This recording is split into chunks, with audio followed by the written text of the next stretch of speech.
ॐ अस्मद्गुरुभ्यो नमः। ॐ परमगुरुभ्यो नमः। ॐ सर्वगुरुभ्यो नमः। नीलातुङ्गस्तनगिरितटी सुब्धमुद्बोध्य कृष्णं पारार्त्यं स्वं सुधिसरसिरसिद्धमध्यापयन्ती सोच्छिष्ठायां स्रजनिगलितं या बलात्कृत्य भुङ्क्ते गोदाधस्यै नम इदमिदं भूय एवास्तु भूयः। அன்னவயல் புதுவை ஆண்டாள் அரங்கற்கு பண்ணு திருப்பாவை கல்பதியும் இன் இசையால் பாடிக் கொடுத்தாள் நட்பாமாலை பூமாலை சூடிக் கொடுத்தாலை சொல்லு சூடிக் கொடுத்த சுடற்கொடியே தோல்பாவை பாடி அருள வல்ல பல்வலையாய் நாடினி வெண்கடவர்க்கென்னை விதி என்ற இம்மாற்றம் நாம் கடவா வண்ணமே நல்கு. जन्म कर्म चमे दिव्यम एवं यो वेत्ति तत्वतः त्यक्त्वा देहं पुनर्जन्म नैति माम एति so Arjuna.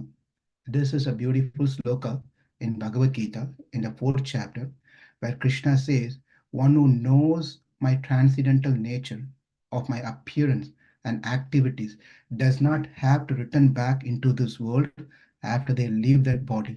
They will attain me. They will meet me in my eternal abode. Krishna, the Supreme Personality of Godhead, was given this beautiful Bhagavad Gita of 700 slokas with 18 chapters. It's loaded with so much of information for us in our life to be successful. The book that we all have to refer to, the scripture that we all have to lean on to, hold on to, is Srimad Bhagavad Gita, because the whole purpose of Bhagavad Gita is to deliver us somehow or the other from this world. And it's not just one way that Krishna is giving in Bhagavad Gita, because he knows people are different types, different mood, different liking and disliking. Therefore, he gives options in Bhagavad Gita by which they can pick up a particular path and then progress in that path and attain him. In that path, various paths that Krishna provides in Bhagavad Gita, he speaks about Karma Yoga, he speaks about Jnana Yoga, he speaks about Bhakti Yoga. These are some ways and means by which one can attain the Lord. And also, he speaks about another method by knowing who he is as a great personality, Purushottama Yoga. The chapter 15 is so very important, which speaks about the glories and greatness of the Lord. Even who understands the greatness of the Lord can attain Krishna at the end of their life. And besides all those things, there's one more method. It's Krishna made it so very easy by just following that one can also attain Krishna and doesn't need to come back again. And what is this? Janma karmecha me divyam evam yo veti tattvataha tektva deham punarjanma naiti mameti so Arjuna. Janma karma cha me divyam. One who understands his activities, his birth, is not an ordinary birth, is not an ordinary activity, it's transcendental. One who understands that the birth and actions are transcendental, upon leaving the body, they will attain me, they does not have to come back again. And the whole meaning and the whole purpose of this pasuram that we are going to see, a beautiful, important, nice pasuram, 25th pasuram, is based on this particular sloka of Janma Karma Cha Me Divyam. Of course, speaks of Paritranaya slokam also. But the purpose of why Krishna appeared here is to deliver us. If we go and ask, or say, we interview few people and ask them, what is your desire? And guaranteed everyone will tell the same thing. They have two desires. Every one of us, or everyone who's not here in this call, everyone, we ask them, what's your desire? And they're not going to tell one desire. They're going to tell two desires. I have two desires. What are the two desires? And it's going to be common for everyone. They may say in a language which may differ, but ultimately, if we get that information, put these things down, it boils down to the same thing of what other person said. That is Anishta Nivriti, Ishta Prapti. These are the only two things every human in this planet, Earth or any other planet, they all decide for these two things, Anishta Nivriti and Ishta Prapti. There's another two terms that we will learn as part of this particular uh, pasuram course, where the desire to be anishta nivriti means desire, having a desire to be the loser of unwanted things. I don't want to be a gainer of unwanted things. I want to be a loser of unwanted things in my life. That's a desire that I have. That is not to have those things which I don't want to have. I don't want to have something. I don't want that to be coming upon me. So anishta nivriti, I don't want that. So that's a desire. That's also a desire which I don't want. That is, we want those things to be removed or destroyed from our life. Why? So that we can be joyful and happy without distress and anxiety. We don't want something, but it comes upon us. That's a different thing. So that we have a desire, I don't want that thing to happen to me in my life. I don't want that thing to be happen to my father, my mother, my wife, my children, my husband. I don't want that thing to happen to me. When I go to office, I don't want the manager to behave in such a way to me. I don't want that to be happen. Anishta nivriti. That's a desire of not wanting to have something which we don't want to have. Is anishta nivriti. Ishta prapti is right opposite to what anishta nivriti is, desiring to be the gainer of those things which we want in our life. That is, to have things that we like and we want to achieve in our life, that comes into our life. That we cannot get, we want to get that because I like to have that. That which I don't want, I never want to get that. Let it go away from me. So it is anishta nivriti, ishta prapti. Anishta nivriti, desire to be a loser of unwanted things. Ishta prapti, desire of the gainer of things that I wanted in my life. I have likings and dislikings. I don't want the disliking to come to me. That is anishta nivriti. I like those desired things to come to me, like thing to come to me. It is ishta prapti. So Andal in this particular prasam, in the very last line of the prasam, this is what she is telling, going to tell that what is the purpose of your appearance, what's the purpose of you becoming. Everything is going to be told at the end of the line, saying Varuthamum Tirth Mahandelor Empavai. So this pasram that we are going to see and the Bhagavad Gita sloka is pretty much identical. It is identical. Janma karmache me divyam. Oruti mahanai pirandu or இரவில் ஒருத்தி மகனாய் ஒளித்து வளர. That's a line we are going to see, which means it talks about the Janma, Krishna's appearance and Krishna's activities. What happens when we meditate upon Krishna's appearance and Krishna's activities? Evam yo vetti tattvataha, one who understands that tektva deham punarjanma naiti. Tektva means after leaving this body, punarjanma will not, punarjanma means punarapi jananam, punarapi mananam, so jatare shayanam. So one will not come back again into a life. Naiti mam, eti, so Arjuna. So anishta nivriti, ishta prapti, anishta nivriti. Once you give what is the what is anishta nivriti? Giving up this body, giving up our karma, giving up all the obstacles that we have in our life. We don't want those things in our life. We don't want obstacles in our life. We desire not to have obstacles in our life is anishta nivriti. That is what has been told in Bhagavad Gita sloka, and that's exactly what is going to be told here. Ishta prapti is where mam eti so Arjuna. By doing that, what's the desire I have? I want to have that I like to have, which is I want to attain Krishna's lotus feet. That is the ishtam. That is the ishtam. Prapti means to attain. Ishta prapti, I want to attain, which is my strongest desire to attain the lotus feet of Krishna.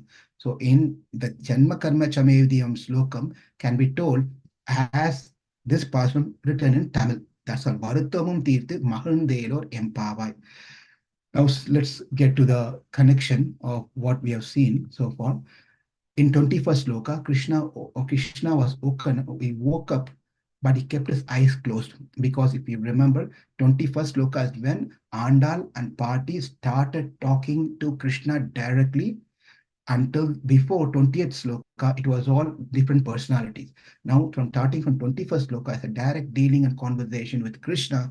Therefore, they told Krishna to open his eyes, but wake up. And then Krishna woke up, but then he kept his eyes closed. In 22nd sloka, where Andal said, you please open your eyes. You open your eyes.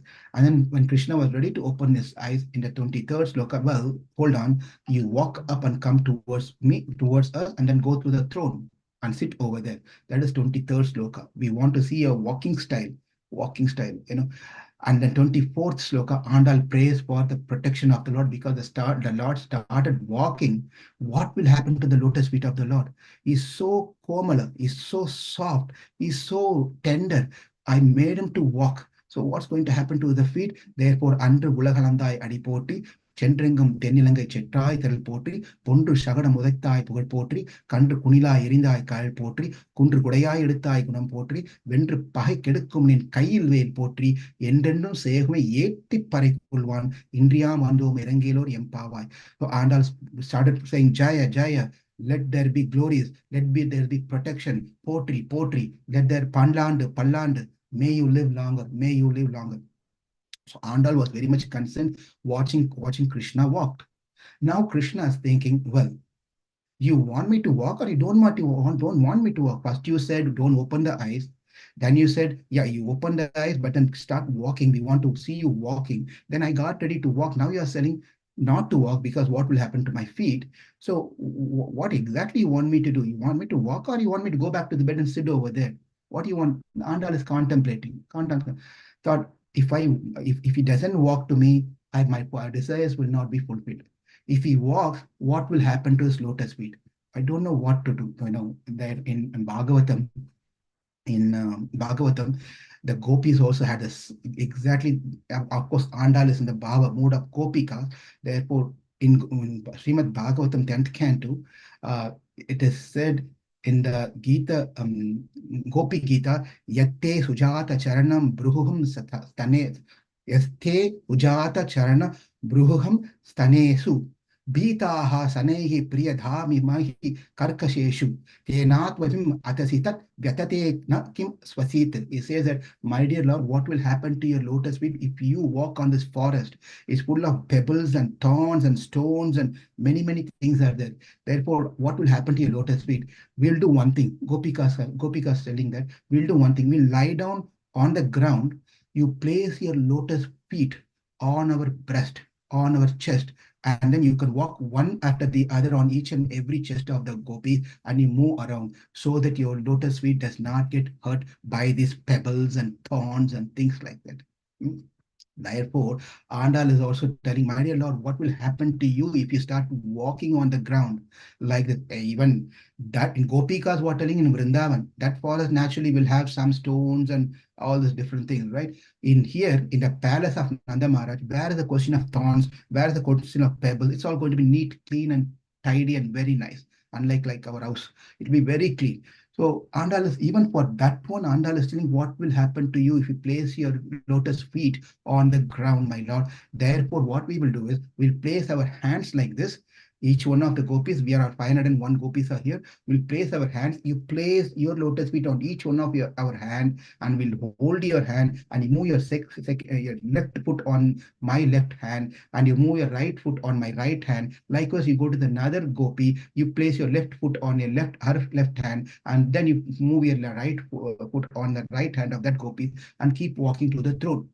After you go to the throne, then Krishna said, oh, I got to do that one. Okay, I will do that one. If I do that one, will you tell me what the purpose of you coming?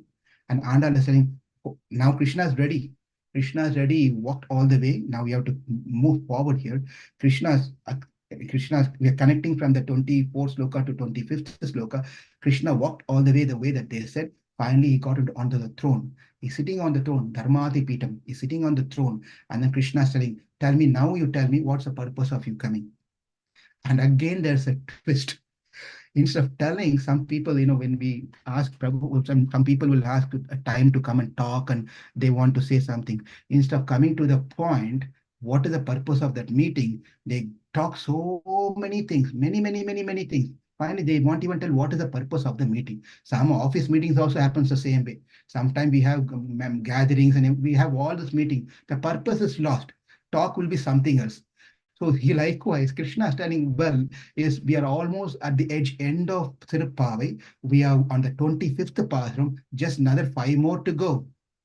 At least will you now tell, I followed everything what you said from 21st sloka until this point. Now I'm here. Will you please tell me what is the purpose of you coming here? Krishna addressing Andal. And Andal again telling, before I tell what's the purpose of me coming, let me tell you what's the purpose of you coming. It's beautiful. It's really good. Let me tell you what's the purpose of you coming. Therefore, it's always when you have the meeting, especially it is the guidelines of having a series of meeting, you have to remind, it has been taught to me when I was attending one of the seminar in the GPC college, that where when you hold for a meeting as a leader, when you hold for a meeting, it could be a series of meeting. Every single meeting, don't get bored, don't take it lightly. Every time you start the meeting, remind the purpose of why we are meeting today. This is why we got the series of meeting. This is a purpose. Repeat every single time. And you can see the same thing, that whenever we get into a class here, when we have a series of class, we also repeat. Some may think that, why is he always taking 5 minutes to repeat, starting from pasuram 1, 1 to 5 is introduction, 6 to 15 is the waking up of the Bhagavata, and then 16 to 20 is waking up the Vinnolar, the Nitya Suri, and then after that 21, he started talking to Krishna. Why is he doing all this thing? It is just a purpose of staying aligned every time. Otherwise, we need to lose. Why is he? What is no connection at all? Why is he talking? What is he talking? We lose our connection. Therefore, even though it's going to take time, few minutes, always nice to connect with what the purpose of we are all gathered here. Now, Andal is telling Krishna, I know you want to know the purpose of why we have come here. I want to tell you something. I want to remind you what's the purpose of you being here. Three things I got to tell you. Why you are here, the purpose of your appearance, the avatar, why you are hiding. We want to tell you, we want to know why you are hiding yourself. Why you're hiding yourself. Your purpose is not to hide yourself. Your purpose is to come out. And Krishna is thinking, well, I'm afraid of Kamsa, Uncle Kamsa. Therefore, I'm hiding. Well, that is not the truth. You came here for something else, but you're hiding yourself. That is not good. You came here to fulfill. What's the purpose? You came here to steal the butter. You came, that's the whole purpose of you coming down from Vaikunta to Gokulam here. Your real purpose is to not to do anything else, but simply to steal butter. That is because you don't get butter in Vaikunta. No one is going to churn the butter in Vaikunta. In Vaikunta, I mean. In Vaikunta, you don't even churn the butter. You don't do any of those things. You cannot go and enter into someone's house and steal butter and eat butter. So I know the whole purpose. You took avatar, you came here, Krishna, is to steal butter. The stealing butter is not necessarily literally stealing butter. The butter, yes, Krishna also steals butter, but to steal our heart. The whole purpose of you coming here is to steal our heart, Krishna. That's the purpose number one. Second purpose is Kamsa was unable to tolerate you. Kamsa was unable to tolerate you, seeing you growing somewhere else. So he want to harm you. He want to do something to you. Therefore, he was continuously sending demon after demon after demon after demon to finish you. Therefore, for you to fulfill, the biggest thing is to kill those demons is it's not a big deal for you. The real thing that you came here to kill the demons on our heart. We have all the demons in our heart. Many, many demons. You can name it. So many demons are there. You came here to kill those demons from our heart, so that you can easily steal the heart, us. And then the third reason is you have a greater love and affection for your father and mother, Devaki, Devaki, Yashoda, Nanda, Vasudev, and Nanda Maharaj. You have a greater love for your parents. Don't you have a similar love or more love like that to us? Krishna says yes. So you have a love for us, you have an affection to us, then you have to do what you need to do for us. That is why you are here. So you came avatar, you took avatar, you came down here. You don't need to hide here. You came here to steal our heart. You came here to destroy all the demons in our heart. And you came to show your love and affection to us and take us back with you. This is the purpose. And then the rest of the purpose, then everyone is talking paritranaya sadhunam, vinashayata dushkritam, dharma samsthapanarthaya. The three out of all the three items that been told by you is one of the only main focus. Paritranaya sadhunam. You descend here to give your kataksham, your touch to all of us. Okay, I got it. I got it. Now Krishna says, I got it. Now you told me what's the purpose of me coming here. Now you tell me what do you want from me. You tell me what do you want from me. Andal, உன்னை அறுத்தித்து வந்தோம். Andal is saying that உன்னை அறுத்தித்து மனோ. Okay, you've been forcing us to tell what we want from you. We want you. Andal is saying, we want you. Krishna again, oh my God, back again square one. I understand you want me, but tell me what do you want from me? Andal is saying, we want you and you alone. உன்னை அறுத்தித்து வந்தோம். உன்னை அறுத்தித்து வந்தோம். And Allah saying, we must make you, we want to make sure that you find things, you give your grace to us. When we say we want you, we want your grace to us. Irangum, irakum. We want the grace to yourself. We use the grace of yours to climb the ladder and reach you. What is the way to climb up in spirituality, in our Krishna consciousness? We need a ladder. What is a ladder? The upayam, the means to attain Krishna, is Krishna's grace itself. Nothing else can be the means to attain Krishna. If anyone is thinking, this is the mean by which I can attain Krishna, I can do this things, I can do that things, I can fast on every Ekadeshi, Nirjal Ekadeshi, I can study the scriptures thoroughly and quote all the slokas, I can give a lot of donation, I can do all this thing. By this way, I can climb up the ladder and reach Vaikuntha, I reach Krishna.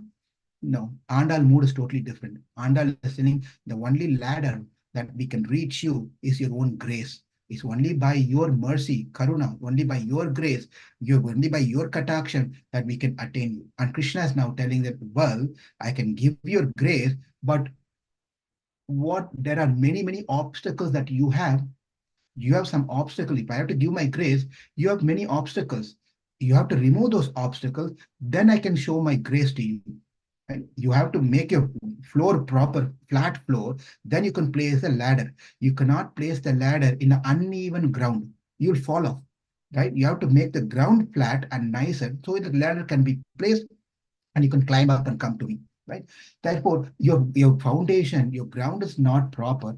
It's uneven. So you got to work on clearing and making the ground stable so I can place the ladder of my grace and you can come to me.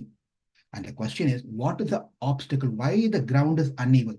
What makes a ground in our heart uneven? Kama, karma, janma, kama, krodha, ahankara, mamakara, lobha, matsarya, all those different things that is our birth, our karma, our vasana, our desire, our anger, our egoistic nature, our proprietorship nature, our greed, jealousy, illusion of thinking we are this body, and madness. You can just name it. All this makes our ground, the foundation, uneven.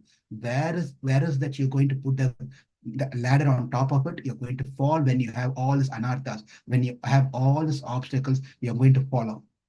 When you clear the ground, remove the obstacles, then I can show you my grace. I can put the ladder on it and you can come to me. So please go back, work on yourself, make sure you clear yourself, all the anarthas, and then you come back to me. I'll give you your mercy. How nice it is. It's like what Krishna's proposal is, you're going to apply the soap to cleanse your body, clean your body, and apply the soap so that the soap doesn't become dirty. Come on. The whole purpose of we are applying the soap on our body or shampoo on our body or head is to clear the dirt. But what the proposal is, remove the dirt and apply the soap. And understanding what? We cannot do any of those things. That is why we are here. We ourselves cannot be free of akankar, mamakaram, and all those things. Labha, what is it? Matsaryam, Lobham, and all this Krodham, Kama, we cannot be free of this thing. We tried this for several years. One day I'll become a great devotee. Next day morning, fall down again. On Janmashtami, on Ekadashi day, I appear as if I am one of the 12 Mahajans, 13th Mahajan. I am the 13th Mahajan. I'll be on 13th Mahajan only for Ekadashi day or one specific day. After that, next day, I'll become again no Jan, ordinary Jan, I'll become not Mahajan, fallen Jan. Durjan will become fallen. So you are temporarily Mahajan, that's all. Now Andal is thinking, yes, that is why we are here. What? I told you to make the floor, ground even and come back. And Andal is telling, that is why we are here, to make the ground and floor even. Yes, that's a mean. That's why we are here. We have to remove, and we have to remove everything. How do we remove everything and make the floor even? You make it for us. We are not going to do it. You do it. You do it, right? The whole purpose of we coming here is to you make our floor even, ground even, and you put the ladder on top of it, and then we can happily walk on it. It's the extreme case. What's going to happen later is, it's not a we walk on it. You carry us and walk on top of it. That's a completely in a height of dependency. Height of, look at this. And please focus on this one. It's very important of how what surrender means. We came here. Okay, you came here for what? We want your grace. Well, you want me, you want my grace, then make yourself perfect and come back. Well, you make us perfect. Okay, I'll make a perfect, then I'll put the ladder of my grace and come walk and come to me. Well, I will not walk, you carry and go me. Go, you carry and go. What? You want everything to be done by me? Is there anything that you're going to do? You will not do anything. And I was saying, no, no, no, no, no, no, Krishna, please don't say we have not done anything. Do not say we have not done, we have done a great, very important thing. You're not noticing that, you're not seeing that. That is not good, Krishna. You're a Uttama. Uttaman, you should know what others are doing. No, no, no, no. You're asking me to even the ground. You are asking me put the ladder, and you're going to ask me also to carry you and go to take to my abode. What did you do? What did you do, Prabhu? What did you do? You just come here and give feedbacks and comments and do things. Are you doing anything at all? You're only giving, you're only good at criticizing other devotees doing their services and how well you can do the service. Why not this way, that way? But I never seen you doing any activities. You're only giving instructions and feedbacks and idea. Have you involved in any of one service at least? Right? So like the Krishna said, have you done anything at all? And Andal is saying, why not? We have done the most important thing we have done. Krishna is saying, really? I can't remember you doing anything. Andal smiles, not tauntingly. We make a smile like that, like that. She's saying, well, we have come to your house. 500,001 members of us are standing in front of you. Is that not good enough for you to give your grace? All we have done is we have taken a step to come to you. What else you're expecting more than this? What else do you expect? When there's two way of claiming the in our office we have this what's this 40-50 floors in our office building, and then there's two way of going to my floor where I work on the top floor. Then two ways of going. One is you can take the elevator, and then the elevator will take you. Another one is staircase is there. We can take the staircase. But what is the easy way? You take a step and get into the elevator. Inside the elevator, don't become crazy. Just stay there, quiet. Just stay quietly. Don't try to press that button, take the phone call, jump up and down and try to open the door and jump off. Do nothing. All you have to do, take a step, that one step of entering into the elevator. One step you take. Rest of the thing, elevator takes care of you. It just takes care of you. Likewise, my dear Lord, we have come and taken a step towards you. It's now you have to take 100 steps. That's 100 steps. When we take, that's what it said. We often hear the statement when in many lectures, when we take one step, the Lord takes 100 steps towards us. Right? This is exactly what it means.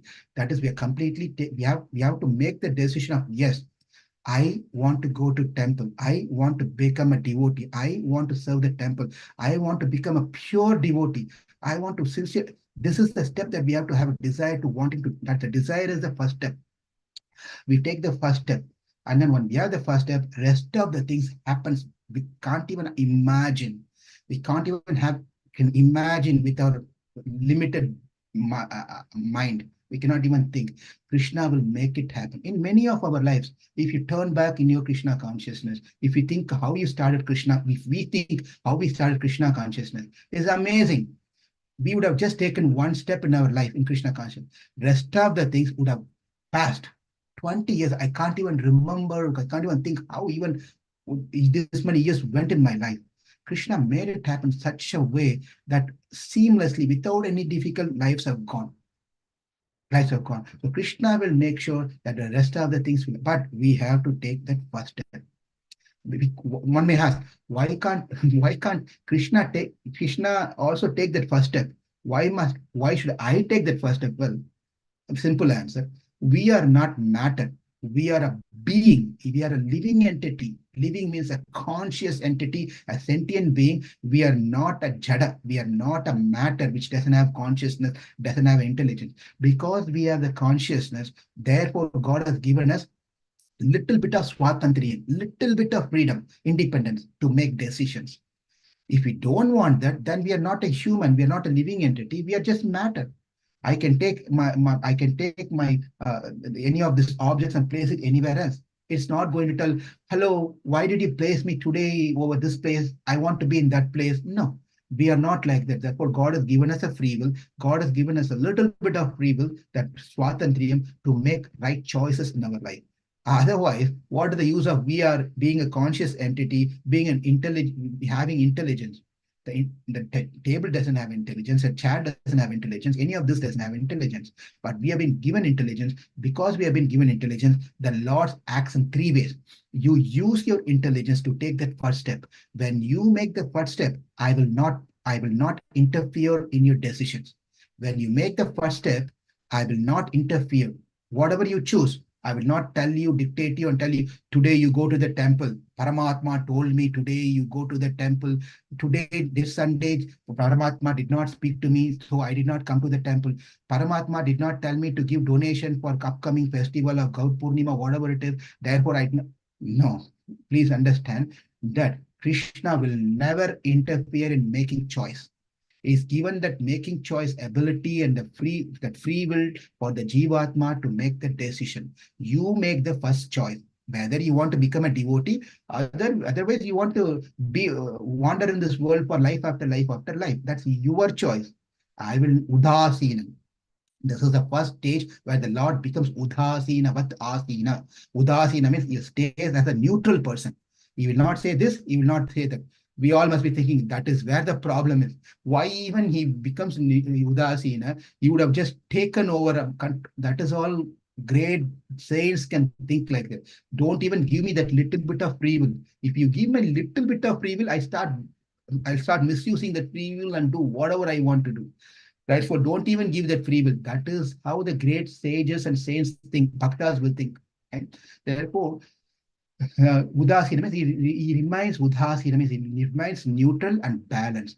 But once we make the decision, yes, I want to do this one. I want to become like this. I want to move this in this direction. Then the Lord takes the second stage called Anumanta. Anumanta means he grants it. Not even a blade of grass moves without the sanction of God. This is the stage he takes. When it comes to the second stage, where he then grants, okay, this is what you decided. You want to go and shout at the devotee. Tatastu, go shout at the devotee. What?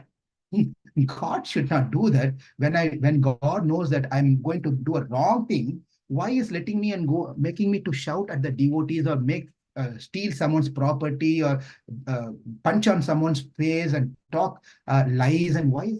That is how the Lord is. That's how his program is.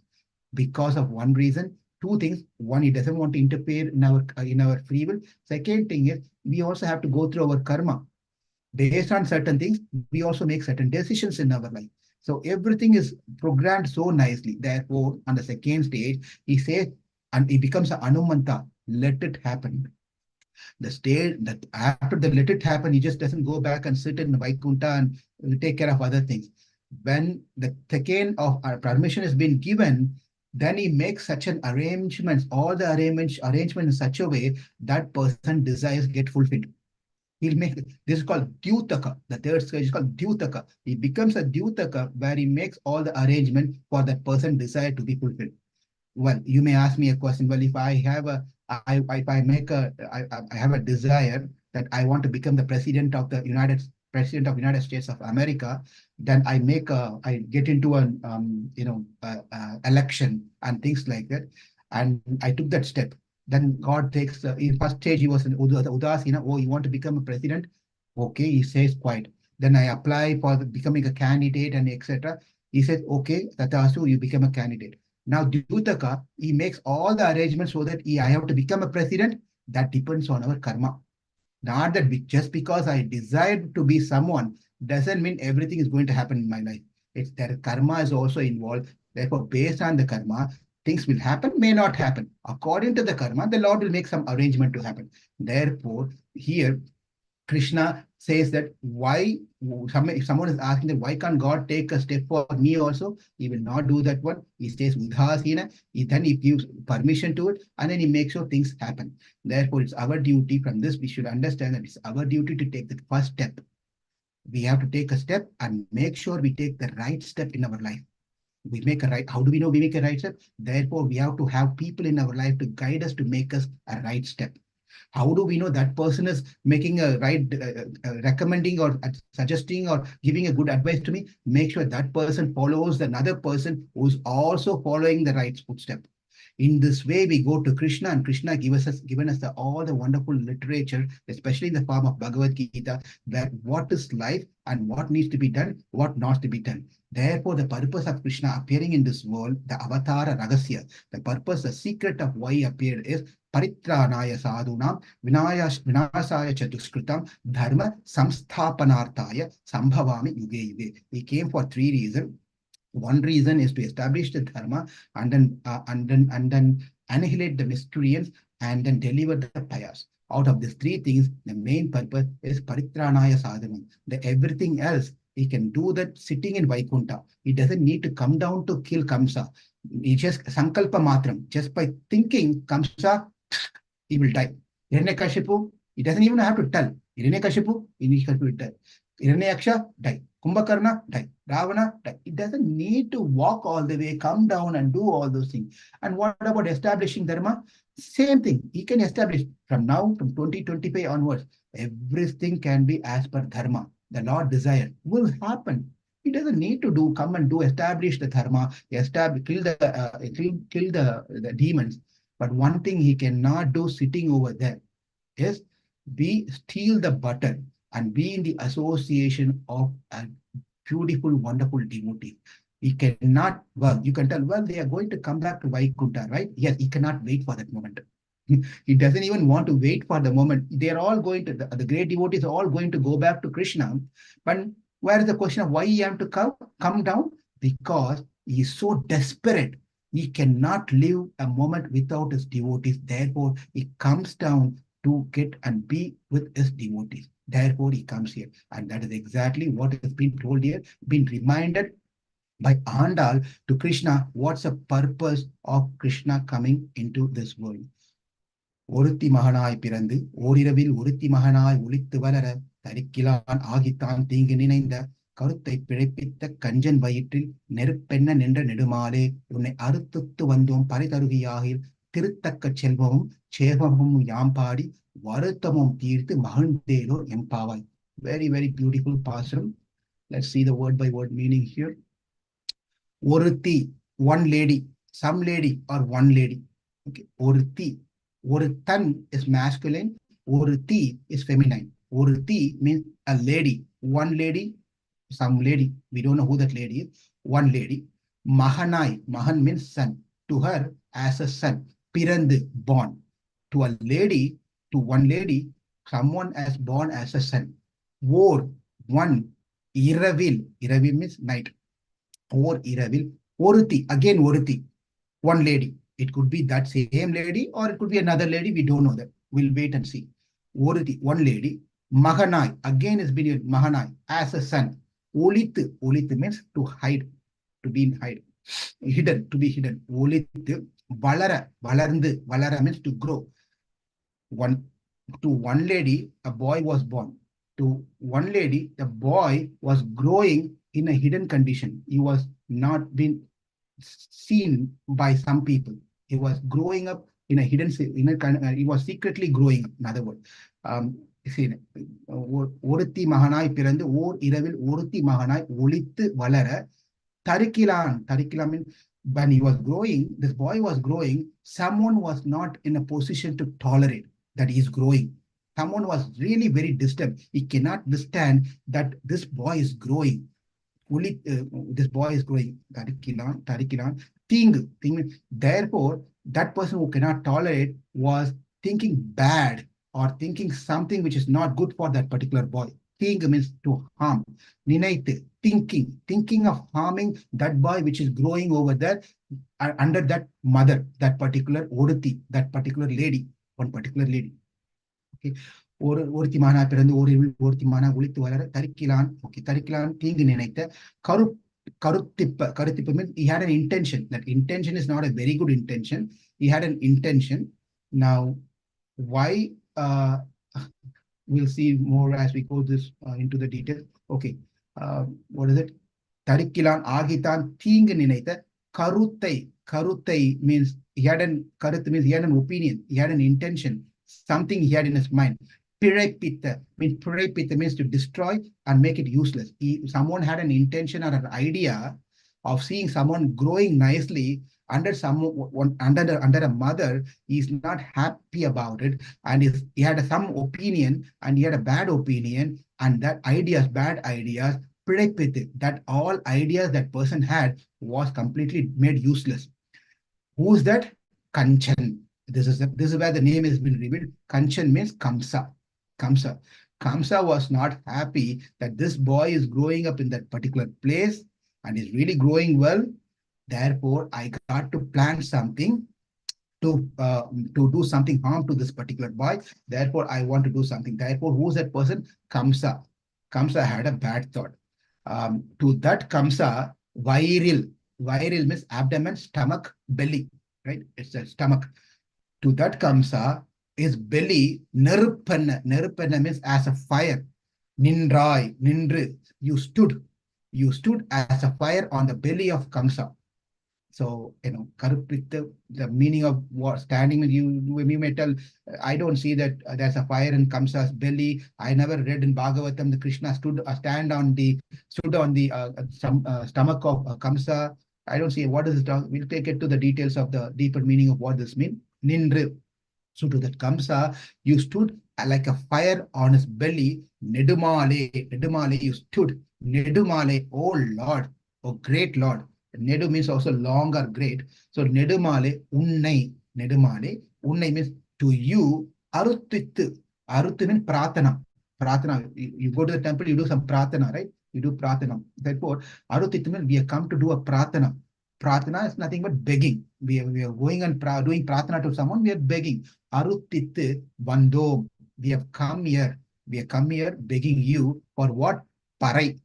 Drum. We are come here to receive the drum, the instrument from you. Again, as I told you, hold on to this particular term, parai, and that is going to be only revealed. What is the drum? What is it, parai? And what's the purpose of their coming and coming to Krishna? Everything will be revealed on the 29th pasuram, which is the last pasuram in the entire sequence in the mood of Gopi, Andal in the mood of Gopi. And the last 30th pasuram, she comes back to Srivalliputturu and she understands that she's daughter of Periyalvar, and she concludes the pasuram with Palastuti. That is 30th pasuram. Now, Parai, we have come here to receive Parai.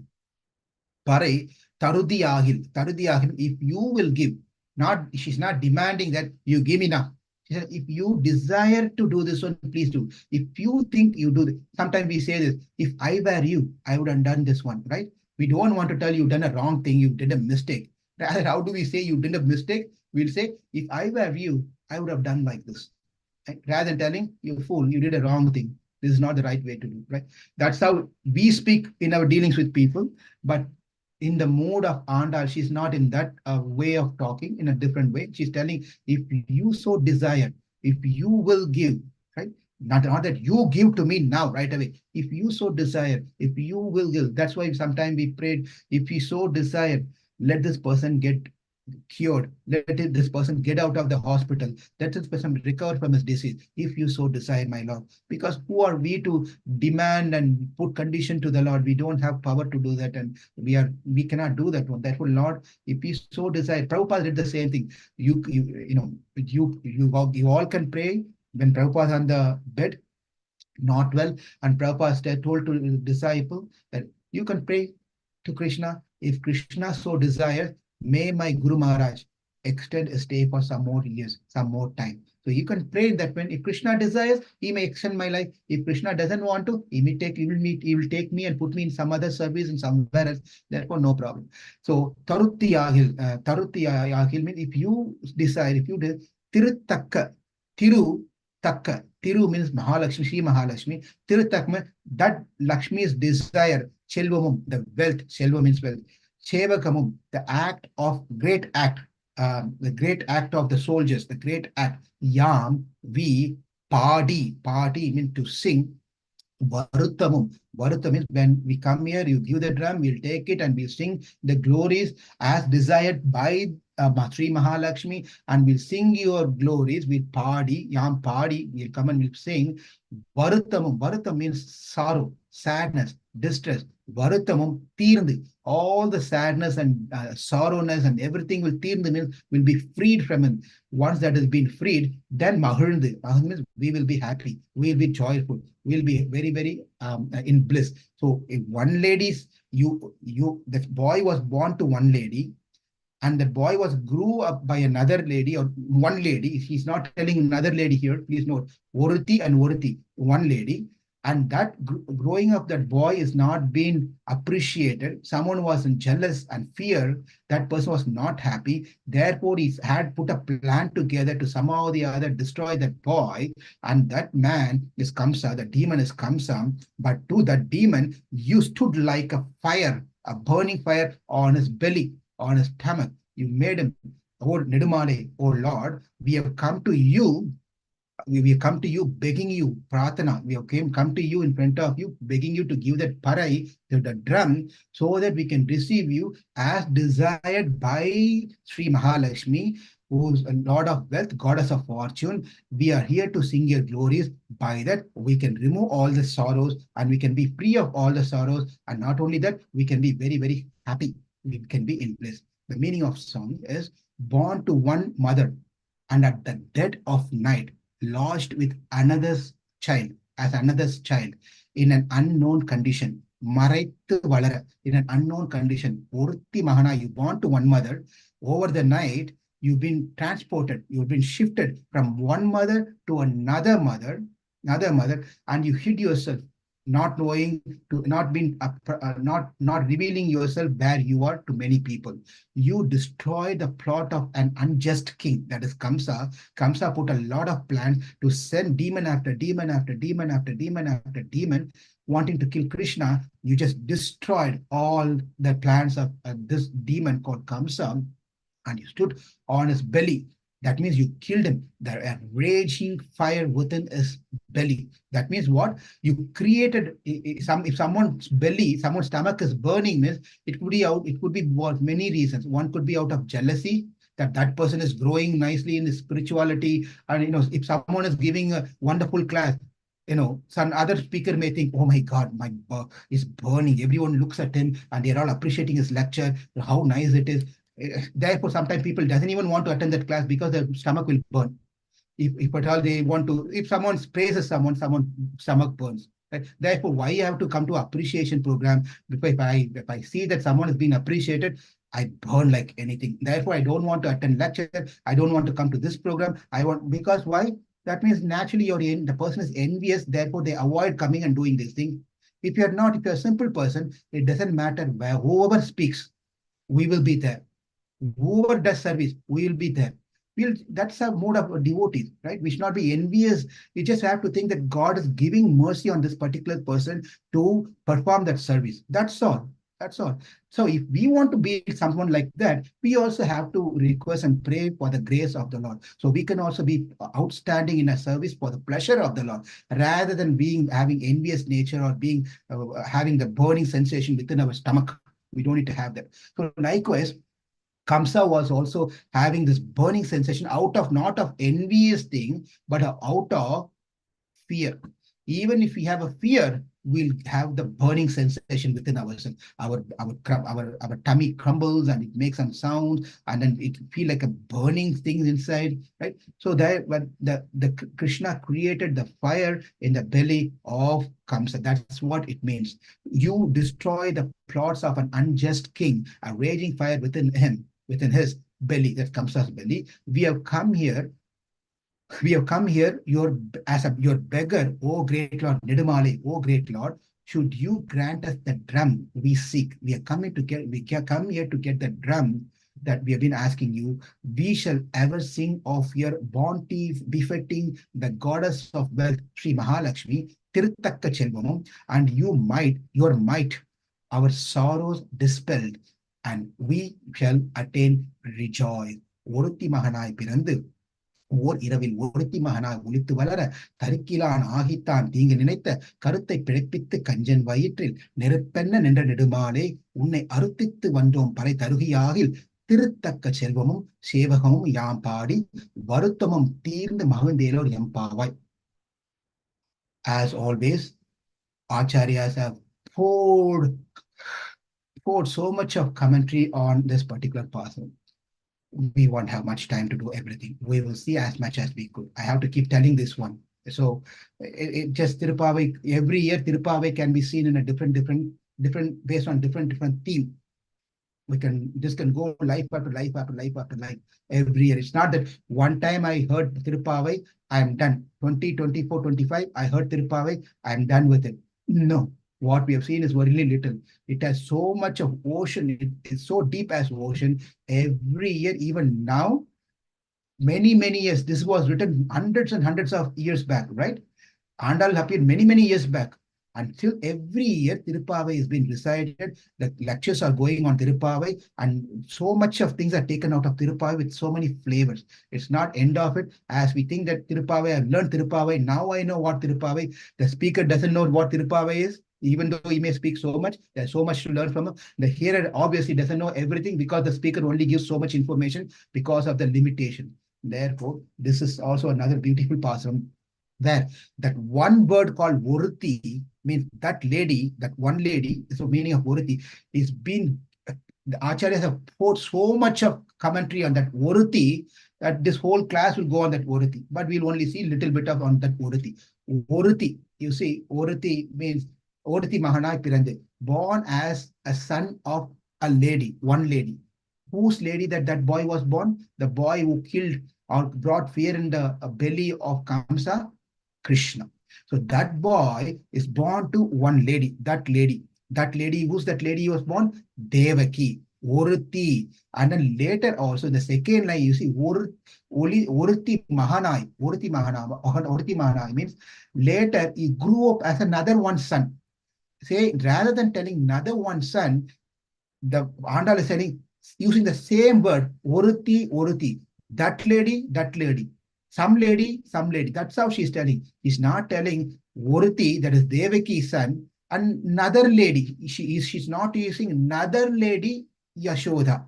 He grew up with Yashoda, another lady. He's not using another lady. She's using Oruthi, that lady. Over here, again, she's using that lady. So the reader, if doesn't understand, they may think it's the same person. It's the same person, but because we have read Bhagavatam, we heard Bhagavatam, we know that it's not the same lady who gave birth, who grew up, who brought up this boy later. It's two different ladies. That lady is Devaki, and this lady is Yashoda. Why then Andal is using the same term? Because in that category, she's worthy. No one can be like that lady. Therefore, she is worthy in that particular scenario. And no one can be like this lady. Therefore, she is worthy. She is unique in this one, and she is unique in that one. What is she is unique? Devaki is worthy because Krishna gave her the rasa of avatara rasa. Avatara rasa means how he appeared. That rasa, that has been given to Devaki alone. Therefore, she is unique. She is worthy. Whereas Yashoda is worthy, she is very special, worthy, because the Leela Rasa is given to only to Yashoda. That lady did not get Leela Rasa, and this lady did not get Avatara Rasa. Therefore, she is unique in that one, and this one is unique in this one. Therefore, Vurti Mahanai over there, and Vurti Mahanai over here. Vurti Mahanai, he was born to that lady, which is Devaki, and over here, he grew up with Yashoda. That's one explanation. Another explanation why they are great, Oruthi Devaki and Oruthi Yashoda. Again, please understand those who are not familiar with Tamil language. Oruthi means a lady. That's all. One lady. So you're talking one lady, that lady to whom Krishna was born, a lady to whom Krishna grew up. That one may think that the two ladies are same lady, but actually they're not same lady, even though the words are used similar, a lady. It's not the same lady. They are two different lady, but they're unique in their way because one lady got the one lady, that is Devaki, got the anubhavam, experience of avatara rasa, whereas the other lady got a unique anubhavam of Leela rasa, activities of Krishna, which neither one get the other one. The other thing is one who holds everything in his abdomen at the time of pralaya. The entire thing goes back into the Lord's abdomen, right? He lies down, everything goes into that one who he takes everything into his abdomen, now is in the abdomen of that one lady, Uruti. That one lady, who's that? Devaki. The Lord who takes everything inside him, and he himself is inside of someone else. That Devaki is Uruti. No one else is like that. No one else is like that. Now, the another thing is, Yashoda is Uruti because one who rules everyone, that is Krishna, who rules everyone, is a ruler of everyone, is being ruled by Yashoda. Therefore, she is Uruti. No one can rule Krishna other than Yashoda. Therefore, he is special. She is Uruti. Again, number of explanations given for Uruti. We'll just stop there and we'll move on to the Mahanai. Mahanai. Uruti Mahanai. Who is Mahan? Mahan means son. It is said one is said to be son, one who takes care of their parents, one who listens to their parents when they are alive. When they are alive, the son takes care of their parents to the best, and they serve the parents and they listen to the parents. That person is called son, Mahan, Putra. We saw this also in one of the past. The recollection of the same thing here. That person is called Putra. And also when the parents left this world, a person, the son who is doing what's need to be done for the departed parents, Pitrikarya, whatever need to be done to the parents on a monthly basis or an yearly basis, or one has to go to Gaya to offer the pinda, whatever needs to be done, he is doing after the parents departed also.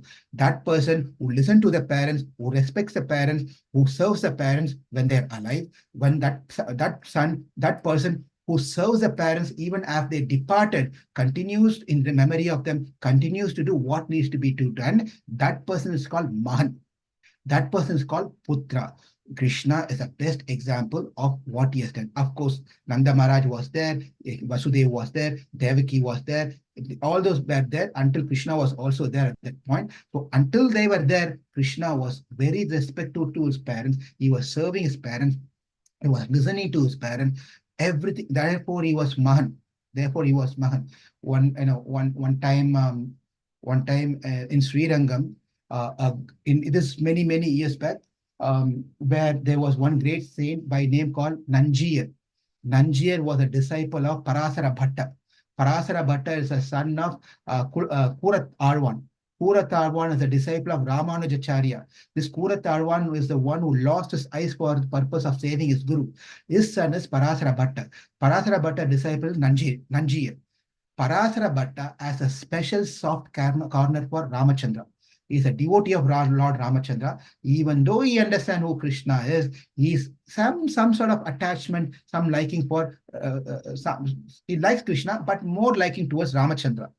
But his disciples were thinking that somehow or the other, that we have to get something out of our guru to glorify Krishna. What to do? They want to hear their guru glorify Krishna because he always talks about Ramachandra. Everything you take, Rama did this one, Sita did this one, Hanuman went to Lanka, Rama, Rama, Rama, Rama, Rama, Rama, Rama, Rama, Rama, Rama, Rama, Rama, always Rama, Rama, Rama. Therefore, the disciples, let us make sure, do something where our guru can glorify Krishna also. They thought like this, and they went to their guru and they said, what is great about, they said, what is so great about Krishna? That Andal is telling, Oruti Mahanai Pirandu, Oriravil Oruti Mahanai Ulittu Valara. What is those so great things about Krishna? Boys, but think about Ramachandra. They were just putting a thing in a way that their guru can glorify Krishna, right? So they are taking an opposite way to make their kings, they make their guru appreciate Krishna, glorify Krishna. They're telling what is so great about Krishna. When we say something, oh, no, don't talk like that. Krishna is also great. We tend to say like that. So they're trying to make that plan game like that. So what is so great about Krishna that Andal is saying, Oruti Mahanai. It is Rama who is fit to be called as Mahan, to called as a perfect son, not Krishna. Not Krishna. As Krishna listened to his father, when Rama is the one who listened to his father. When his father said, "Go to forest," Rama just went to forest. Went to forest. So what did Krishna do? It's best to call Rama as the Mahan rather than Krishna as Mahan. Parasara Bhatta turned and said, actually speaking, Krishna to be called as Mahan is he is fit to be called as Mahan because why? Why? Tam Adbudam Balakam Ambujekshanam Chaturbhujam Shanka Gadada Udayutam Shivatsa Lakshamam Galashobi Kaustubam Pitamaram Sandra Payoda Saubhagam. Why? When Krishna appeared into this world, Maharga Vaidurya Kirita Kundala Dvisha Parishvakta Sahasra Kundalam Udhama Kacha Angada Kankanadibir Virochamanam Vasudeva Aikshata. Bhagavatam says that when Krishna appeared into this world, how did he appear? How did he appear? We know how babies appear, but how did Krishna appear? He appeared with this beautiful, beautiful, wonderful lotus eyes. Not only that, he appeared with four hand carrying Shankar, Chakra, Gada, Padma. And not only that, on his chest, there's a Srivatsa, a mole called Srivatsa. Srivatsa on the Srivatsa, Mahalakshmi is seated on the Srivatsa. On his neck is wearing Kaustubha money, and he's wearing dress. What an amazing thing. There's no expense at all to have a child like that. You don't need to buy and do the baby shower before the thing and get all the gifts of cribs and then dresses and pink color if it's a girl, everything is pink, and blue color, everything is a boy, everything is blue. You don't need to do any of the shopping because the baby comes full package. It's a full package, or you buy, you come with everything, right? You want to take an insurance, your auto insurance, your home insurance, your liability, this everything will be covered. Like that, this is complete package. When Krishna appeared, he came with Shankha, Chakra, Gada, Padma, and then he had a Srivatsa mark, the mole on the chest, and he was wearing a Kaustubha mani. He was wearing dress, a yellow garment, and his body was blackish and like a dense monsoon color. Fully beautiful hair. Can you imagine? A thick, long, beautiful hair. Not only that, look at his ears. He's having earring, beautiful kundalam, beautiful makara kundalam, a kundalam of a fish like a mahara kundalam, a beautiful earring. And then he's having a vaidurium, a gem of vaidurium. Not only that, he's wearing a crown. My goodness. Helmet, a kirita kundala, dvesha, Parishvasta Sahasra Kundalam Udhama Kancha Angada Kankanadibir Virochamana Vasudeva Aikshitam. Aikshitam means Vasudeva saw. Vasudeva saw Krishna, this Adbhutam Balakam, Tam Adbhutam Balakam Ambujekshanam, Chaturbhujam. He saw this Krishna so beautiful, so nice. And he started glorifying stotram after stotram after stotram on Krishna. And then Devaki also was amazed. But then she said, we said Upasamhara Vishatman Adorupa Alokikam Sank Chakra Gada Padma Shriya Jushtam Chaturbhujam. He said, my dear Lord, you are all pervading Supreme Personality of Godhead. You have appeared with 400 form, holding conch shell, disc, club, lotus. But this is unnatural for this world. This is not the way babies will be born in this world. Krishna, I understand who you are, but this is not the way baby should be born in this world. In this lokam, baby will not be born like this. Looks like you didn't know how babies are born here. You just came just like that. Whatever you're doing in Vaikunta, you just, without any change, you just came over here. But that is not the way that you have to appear as a son for us. Kindly, why not? Well, if you appear like this, it's confirmed you are the demon. You are the demon Yama for Kamsa. He will right away come and destroy, kill you. That's out of bhakti. No one can kill Krishna. Devaki is out of his motherly affection. So he said, he will come and do you. Therefore, my dear Lord, Shriya Jushtam Chaturbhujam, Adorupam Alokyam, Sankhachakra Gada Padma, Shriya Jushtam Chaturbhujam, Upahamsara Vishwatman. Therefore, my dear Lord, please withdraw all this thing and become a normal baby. Normal baby. You became a normal baby. Pirandu. Oruthi Mahanai Pirandu. Oruthi Mahanai Pirandu means to be born. To be born. Again, how do we celebrate Janmashtami, Ramanavami, Varahas, and Narasimhas, and all those things? What do we call? We call appeared. It's appearance day of Krishna, appearance day of Varahadev, appearance of Narasimhadev, appearance of so on so Rama, right? We say appearance. But then what Andal is using here is she's not telling appearance, she's telling birth. If she has told appearance, then it has to be thondri. Thondri means appeared, but she is using as birth. Why such a person who knows Lord is not born, instead of telling thondri, Orthi Mahanai thondri, she has told Orthi Mahanai Pirande is born. We only say born to a human being. As we all say it's our birthday, it's that person's birthday. We don't say that person's appearance day. Why? Because we are born on karma. We don't appear on our choice. Those who appear on their choice, then we tell that that's our appearance day. When we say it's a birthday, that means we have not appeared on our own choice. We have taken birth out of our karma. But again, when we are dealing with devotees, we should not think that today is karma's birthday. Because of karma is born Hare Krishna to you. You are born because of your karma. May your karma be gone and go back to Krishna. We don't make things so worst by telling all these things, right? So we, in the dealings of devotees, we still respect the persons, whoever the person is, whoever the devotees. We don't think on that line that because of karma is celebrating his birthday.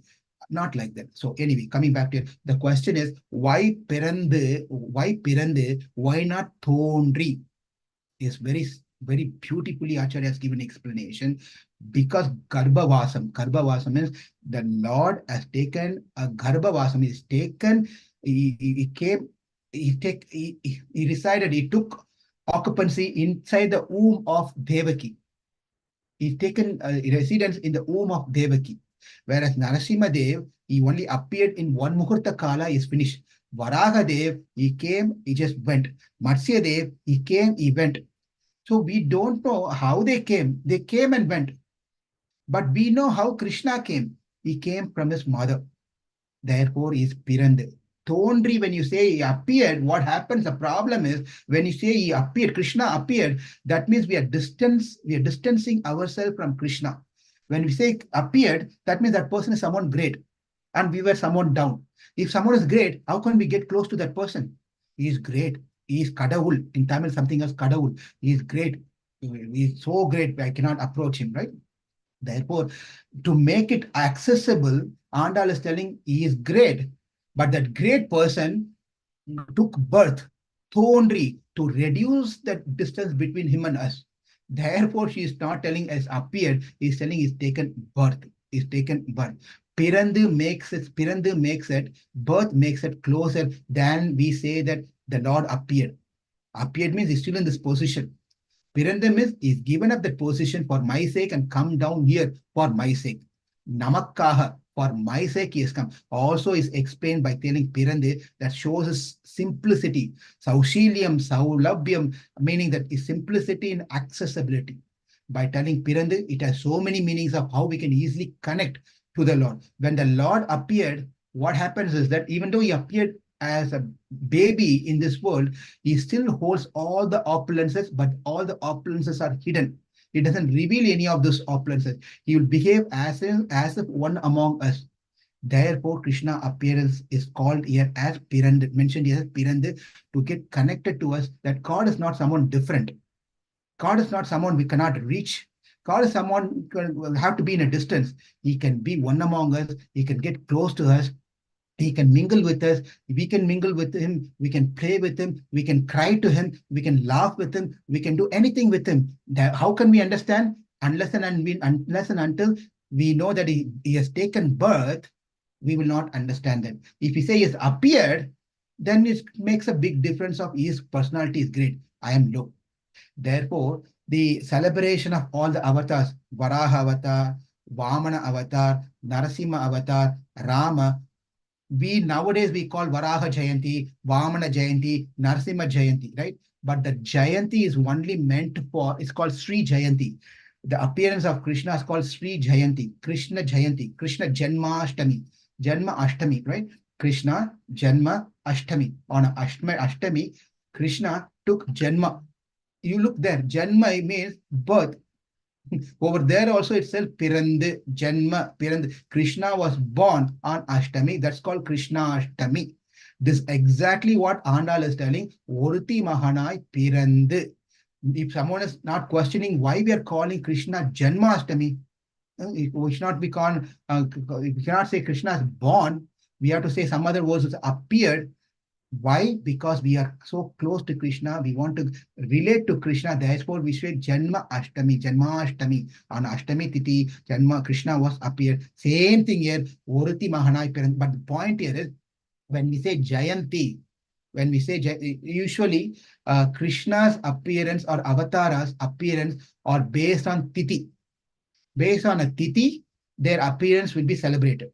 But for acharyas, gurus, the celebration is based on the stars of their birth. Whenever what is their birth star when they appeared into this world, based on their birth star is when we have to celebrate our Vyasa Puja of our Guru Maharaj. But when it comes to avatar, it's not on the based on the star, it's based on the Tithi one has to celebrate. But the speciality of Jayanti is the combination of the star and Tithi is what calls as Jayanti. When Krishna appeared, it was Ashtami Tithi and Rohini Nakshatra, right? On Avani. Avani means Avani Masa means it is August, September. During the August and September month, in that month, in the Ashtami Tithi, Rohini Nakshatra, Krishna appeared. When Ashtami Tithi plus Rohini Nakshatra come together on the same time, same day, that juncture, that thing is called Jayanti. Therefore, Jayanti means when Ashtami Tithi and Rohini Nakshatra are together, that is called Jayanti. But it has become so famous, even other avatars like the term called Jayanti, they also borrowed from Krishna and they said Narsimha Jayanti, Vamana Jayanti, and this Jayanti and that Jayanti. But Jayanti means only for Krishna. No other avatar can be mentioned with Jayanti. But they have borrowed, like how Tirumala Tirupati is actually belongs to Varahadev. Tirumala belongs to Varahadev. He was an owner. If you go to the office, the county office, you will see Tirumala, owner of the Tirumala is Varahadev. That is how the original paper is. What happened? Srinivas, Balaji, he comes there. He prays to Varahadev. I like to stay here. Can you please give me a little place where I can stay here? And Varahadev, out of generosity, Vallal Perum Pasukkal, out of generosity, he said, yeah, you can stay in the top over there in that place. You can take that place. You can stay there. What happened now? Unofficially, Srinivas Balaji became the owner. Varahadev is somewhere in the corner. Somewhere in the corner. Like that, over here, Jayanti means for Krishna, but Jayanti is so attractive to the name itself, so nice and attractive. Every other avatar took it into themselves, and now we are celebrating Narsimha Jayanti and Vamana Jayanti and Varaha Jayanti and so much. But Jayanti for Krishna alone. But that is all right. Avatars borrowing is all right. Nowadays, even the great politicians and many people, they also, their birthdays now be celebrated as Jayanti. So and so Jayanti, but that is not all appropriate. It's not at all appropriate. Jayanti, Sri Jayanti is only meant for Krishna alone. No one can say that their birth is Jayanti. Because why? Jayanti means Ashtami Tithi, Rohini Nakshatra. None of them have taken birth. Whoever claims themselves, the politician who claims themselves or the followers of the politician, they claim their leader is celebrating Jayanti, doesn't fall into any of this criteria. Therefore, Jayanti is not appropriate. Now, Ajanamano Bahuda Vijayate. The Shastra says Ajanamano Bahuda Vijayate means that who's never born has taken birth several times. For what? Out of compassion towards us. The Oruti Mahanai Pirande, second line, Or Iravil Oruti Mahanai Ulittu Valara. On one night, he is born on one night, on a night on Ashtami Tithi and Rohini Nakshatra on the month of August and September called Avani. On that month, this boy appeared, not appeared, born. You should be bravely telling, not to be thinking, well, I should appear for Krishna. No, Andal has told, and we also celebrate Janmashtami. Therefore, Pirand, he was born for our purpose. He is born on the same night, not after 3 days, putting the name into the name certificate, birth certificate. You receive the birth certificate, and then you do the ear testing and nose testing. The nurses are doing all the testing. Vaccination is being given. Everything is done now after 3 days, because your insurance only covers for 3 days. Now you can take the baby and go back home, right? It's not like that. The same night, what happened? The same night, Oruti Mahanai Ulitthi Valaram. Means hiding while growing as a son of that lady, the fortunate lady, that another fortunate lady is Yashoda. Yashoda was another fortunate. Or Iravil. Or Iravil means that night. That night is a so very special night, because uh, Krishna, when he was born, there was no any happy birthday celebration. There was no party. No one came to see him. No, none of them are. It's only few people who knows Krishna's birth. Who are they? Devaki knows. Yeah, Vasudev knows. Of course, Krishna knows. And the fourth person who knows about Krishna's birth is Yogamaya. Yogamaya. These are the only four. The entire world, everyone was sleeping. Everyone was, including Yashoda, including Nanda Maharaj. Everyone was sleeping. Only four were awake. Vasudev, Devaki, Yogamaya, and Krishna. Only four of them were there. So where is the point of celebrating? There's no celebration. Everyone has been deep sleep put by Yogamaya under the order of Krishna. So celebration was very simple. They just have to, they were happy. But then just think about Ramachandra's celebration. When Rama was born, the whole Ayodhya became upside down. Everyone was joyful and enjoyed so much so. They enjoyed so much. Therefore, we see, because Krishna's birthday was not celebrated, and Rama's birthday was celebrated greatly. Whenever there is Rama Navami, what do we do for Rama Navami and what do we do for Janmashtami, Krishna, Sri Jayanti? What we do for Krishna Janmashtami?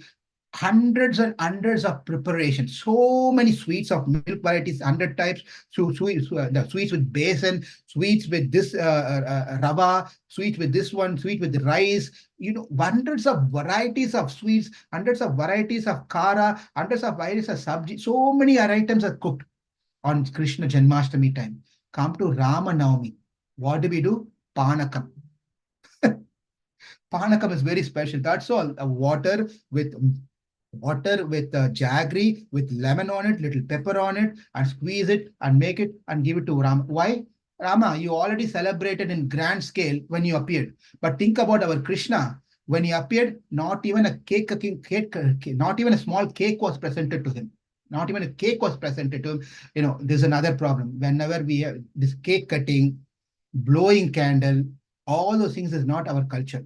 But I'll be banned if I say all those things now in 2025, right? Because we all do that one. But at least fine, we have to cut the cake. Cutting is separation of something, right? Cutting is also not good. But what to do?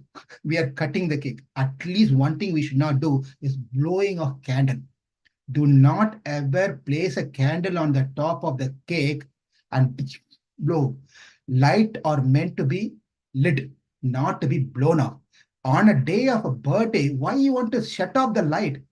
You have to lit the light. The life has to become lighted, not to blow off and put us in the dark situation. Therefore, my humble request is for all the devotees, or if you see anyone who's doing, there is nothing wrong, beg them and request them on their children's birthday. Do not blow the light off.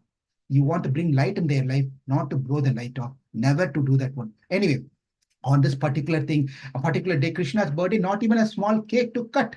Not even that. There was one great saint called Pillai Urangavalli Dasar. Pillai Urangavalli Dasar. So this person, this great devotee of Ramanujacharya, whenever he sees any dark place, he just fells Tandavat. He falls at the place and offers his pranams to, thanks and pranams to this darkness. So by the way, in our Sanatana Dharma, the teachings of Vedanta, darkness is also a substance. It is not simply an absence of light. Light is a substance. Likewise, darkness is also another tattvam, another entity, another substance. It is not simply light is gone, therefore absence of light is called darkness is not what it is. Darkness is also a substance. Otherwise, why we can see that a thicker darkness, a lighter darkness, that means darkness is separate by itself. Anyway, this is Vedanta. We don't want to get into the philosophical thing. Let's come back here. Now, this particular Pillai Urangavalli Thasar, whenever he sees a darkness, he fells and offers his pranam. Offers his pranam. Why? What it is? It is because this darkness, because of this night, my Krishna was saved. This is that dark which saved my Krishna from to from Mathura to Gokulam. Therefore, I offer my obeisance to the darkness. Just imagine the level of consciousness and level of bhakti that they have. Right? For us, when no one is there, we think we can do whatever nonsense we want because no one is seeing. I close my door and everything, take the phone and start talking about something or watch something because no one is there. I close. Here, in the darkness is where this great soul is thinking about Krishna and thanking Krishna. In Vaikunta, Kala Krita Parimanam, Kala Krita Parimanam, Kala Krita Parimanam is in the Vaikunta, what is it? What is it? Nakala Tatrave Prabhu. Nakala Tatrave Prabhu. It is said Nakala Tatrave Prabhu means Nakala. In this Vaikunta, there is no Kala.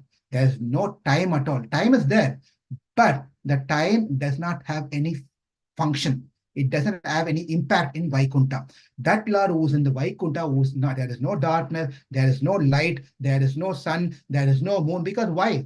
Krishna himself is light. When Krishna is there, what is the question of sun, moon, and all those things? So when he is there, there is no time. The time cannot, when we say there's no time in Vaikunta, please understand, time is eternal. It is spread everywhere, including Prakriti and also in Vaikunta. Time is there in Vaikunta also. But time is active in Prakriti, in this material world, but the time is inactive in spiritual world. That's the only difference. But otherwise, time is present in spiritual also. Na Kala means that's the meaning. Not that Kala is not present. Kala is present, it's inactive. That Lord who's in Vaikunta, where there is na Kala, where there is no time influences there, has appeared into the world, which is full of influence of time on a particular night. That night, when you say night, that means it's a factor of time, right? So that Lord who was free of time factor, influenced by the time factor, now is appeared into the time factor into this night. Therefore, this night is a special night. Or Iravil, very, very special night. On this special night, Urti Mahanai, Olittu Valara, Urti Mahanai, because why? That mother held Krishna for 8 months, for 8 months, whereas this mother took care of Krishna for 10 years. So that is a different mother, and this is a different mother. That is a special mother for that reason, and this is a special mother for this reason. Oruti, in that way, she is Oruti. There's another important thing to be told by Acharya says this one, comparing to Rama and Krishna's birth. If one person and goes and if I lost something, okay, I'm lost something and I'm looking for that one and I'm searching that particular object. And someone is coming and asking me, what are you looking for? And I say, I lost my pen. And then that person, oh, you can find over there, you can find over here, you can find there, wherever it is. And they'll give some guidance, and then they will go. Then the person is coming and asking, what are you looking for? I lost a rattanam, a special stone, a diamond. And what that person is going to tell? Oh, it may be there, it may be here, that may be there, go look for it. Will he tell that one? No. He will also join this person to look for that lost property. Correct? I'm hoping you're all nodding your head.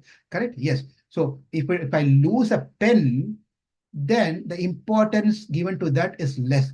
If I lose a diamond, not only I will search, the whole group will come and start searching for that particular object because that's a diamond. Correct? Now, birth. Can't imagine Acharyas how they can think this. They are comparing birth of Ramachandra and birth of Krishna. Dasaratha prayed that he didn't have a son. Kausalya prayed, or Dasaratha prayed. They prayed. Dasaratha prayed, I want a son, Putra. Therefore, he did a Putra Kameshti Yagya and prayed and prayed and prayed and prayed. Finally, what he got? He got four sons. Four sons. One person prayed and got four Ratnams, four gems. Rama, Bharata, Lakshmana, Satrughna. One person prayed and got 4 things. Okay, now what about Krishna? 4 people prayed and got 1 thing. What is greater? One person praying and getting 4, or 4 people praying and getting 1? Which is greater? Again, this is a bhava and mood. We are not here to say that Krishna is the great, Rama is lower, and Rama is great and Krishna is lower. That is not the intention. Please understand, it's a mood and bhava of how the acharyas are enjoying and relation anubhavam. This is called anubhavam. We have no other agenda or thing to compare and criticize or think between these different personalities of Godhead. We are not here. But when we are in Krishna Leela, we enjoy Krishna Leela. When we are in Rama Leela, we enjoy Rama Leela. That's how the mood is. When we are enjoying that one, obviously there's a need for start comparing with another one for increasing the nectar of that particular avatar. That's all. Otherwise, nothing to be said as this is great and this is not great. That's not the intention. So the similar way, please keep that in mind. Come back here. Dasaratha prayed. One man prayed, got 4 ratnams, and 4 people prayed and got 1 ratnam. What are the 4 people? Vasudev, Devaki, Nanda Maharaj, Yashoda. 4 people prayed and they got 1 stone. That means that is much greater, valuable one compared to anything else, right? That way. Now, Devaki, in over here, one important thing is you see that Oruti, Oruti, Oruti, Oruti. What is this Oruti? What is Oruti? Why Andal is not telling who that Oruti is? Devaki Mahanai Pirandu, Or Iravil, Yashode Mahanai, Ulittu Valara would have been simple and easy and clear. Rather than we have to give that 1 hour of lecture on this first 2 lines, he could have been solved, problem would have been solved. Why Andal is simply saying, instead of calling out the name, why she's just telling Oruti? Why? Because of few reasons. Why? First reason is, as a daughter-in-law, she has to be respectful. Andal is a daughter-in-law, so she has to be respectful, not to call it mother-in-law's name, right? Daughter-in-laws also sometimes does not call out the name of mother-in-law, but in a different sense. That lady, my God, horrible lady. Oh, I don't know what karma I did. I got this lady as my mother-in-law, right? We will, not everyone, you are all great daughter-in-laws, but this daughter-in-law, some daughter-in-law, Oruti, that lady, my God, what sin I did, I don't know. I got this lady as my mother-in-law, right? So we will also say like that. But the real thing is one should have a respect to not call out mother-in-law's name directly. One should not call out like that. Now, the bhakta should, another reason is that if she calls out the name for some reason, because she calls her Yashoda and Devaki, and then she calls her also in the other pasuram. If you may recollect that one. Okay, why don't she call there? Why can't she call here? Because now the situation is different. Why? Because if she tells that Devaki Mahanai Pirande, Kamsa will raise his eyebrows. Oh, Devaki got a son now? The 8th son is born already? Where is he now? Oh, Iravil. Oh, okay, in the night. Olithu, oh, is hiding. Mahanai Valara, Yashoda Mahanai Valara. Oh, that means Devaki got the 8th son and he's gone to Gokulam. And in Gokula, he's been brought up by the lady name called Yashoda. Therefore, I have to go there and finish it. Therefore, she doesn't want to give the information. Sometimes we have to only share information as much as we want. This is another lesson in our life. Sometimes we speak so much so, we, in the name of being open-hearted, we open up so much so that, it's not needed. It's nice that among devotees we have to share confidential information. We have to hear confidential information. That is all true, but it doesn't mean that we have to share confidential information we have to put in a blog that everyone knows everything that I'm doing. That's not necessary. It's too much. It's not at all good for us. It's not good for others also. Sometimes the more information we give, there's a danger. If especially I would say, if someone is asking a question, best thing is this: if someone is asking an interview question, you go to an interview. There are some type, I remember this when I was in college, and we have a thesis, and we have to, after the finish, you have to go to the professor, and then the professor, there is a question and things happen, right? The professor will ask question, and we have to answer, and he will ask another question, we have to answer. But there are some professors, you know how they are.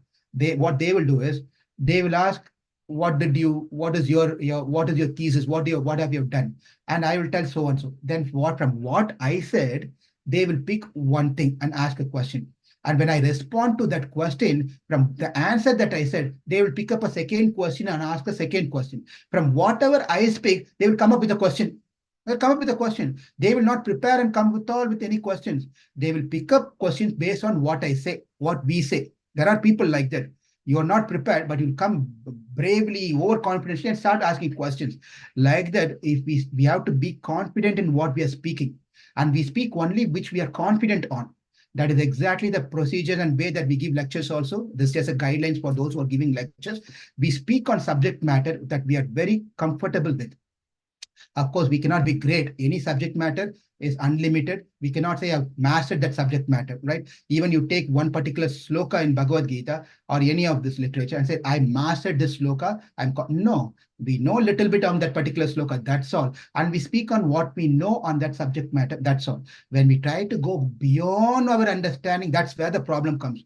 Then we have to face the questions, then we have to face the challenges. So we have to humbly accept this is what I know, and I can answer as much as I know from what I learned and what I heard from acharyas.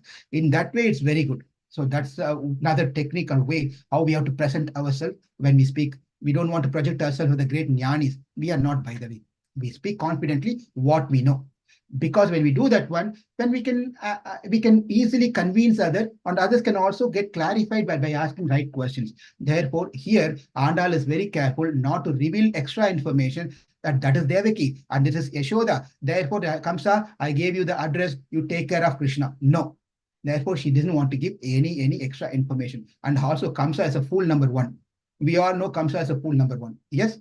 Answer is yes. How do we know? Because when Kamsa was raiding, became a chariot driver to take Vasudeva and Devaki, and they were sitting in the parade. And after the marriage, he was taking them to the Vasudeva's home. As they were going, and there was Asariri, there was a voice from the sky that, "Hey, fool!" And the first person who turned around, guess who? No one turned around when the voice came at, "Oh, fool." It was only one person who turned and responded. That is Kamsa. He knows very well he's fool number one. Therefore, he knows that someone is calling him with the name. So he turned. So he is fool number one. So the point is why he's been used Vorati and Vorati is because by the time Kamsa, that fool Kamsa can understand who this Vorati number one and who is it Vorati number two, he will take some time. Some people, how much ever you tell, they will not get it. You have to tell 10 times, 100 times, 200 times. Then they will start understanding little by little by little by little. But as an acharya, as a teacher, we should have a patience. We should have patience. People may come back and ask us, you must have told the same sloka 10 times. They will, Prabhu, I can't remember. Can you please teach me again? We have to have a patience and tolerance because that is our service to that devotee. So therefore, you teach them again and again and again and again and again and again and again without any frustration, without showing anger. We have to get to that mood. We have to get to that mood. So here, Kamsa is so full, he is not going to get this, who this Oratis are. By the time, if at all, by the time he figure out who this Orati is, by the time Krishna would have grown up. Krishna would have grown up. Now he's baby. He has to be protected. By the time he realized, oh, Orati is Devaki and this Orati is Yashoda. Now I know where Krishna is. When he realizes, Krishna would be 10 years old, ready to kill Kamsa. Ready to kill Kamsa. Therefore, that's another need. It is not hard for devotees to understand who that Orati is because we know this is Devaki and that is Yashoda. That is Yashoda. Now, when Krishna appeared to Devaki over here, the Andal is calling out saying that Orati, there's another reason why Andal is calling Orati because Andal is little upset with Devaki, upset with Yashoda. Therefore, it is that if you don't like someone, you don't mention their name. Hey, did he come there? Who? That guy. Did that guy come there to the program today? People doesn't even like to call out that person name because so much hatred toward that person or angry to that person. Therefore, we don't call their name out, right? We have seen this in our dealings. We are all expert in doing all these things. So we know that, did he come? Did she come there? That means the other person should understand, oh, they have some problem here, therefore he doesn't want to call out the name. She come there. Okay, now, therefore, Andal was also upset angry on Devaki and angry on Yashoda. Why? When Krishna appeared, and Devaki has asked Krishna to reduce and become a baby, where he was with his 400 form. Beautiful form. He was very nice, but she asked him to reduce himself to become a baby, small baby. Therefore, Devaki, what she did, Vorti, that Vorti who made Krishna, the Supreme Personality of Godhead, Nedumal, to become a baby. What? How can she do this one? And that second reason why she got angry with, she's upset with Yashoda is because Yashoda created fear in the heart of Krishna. Krishna was afraid of Yashoda to do any activities because Yashoda will tie him up and beat him up and punish him and do all those things. Therefore, she doesn't want to call out Yashoda's name because Yashoda was giving hard time to Krishna. She was angry with Yashoda. Therefore, Oruti Mahanai Pirandu, Oririvil Oruti Mahanai, Ulittu Valara. Again, we can go on and on with this Oruti again and Mahane and all forth. So let's Iravil, that particular night. As I said, only 4 people were awake. And Olittu Varala, Olittu Valara means he is growing up in a hidden condition. And the Lord is also hiding within our heart.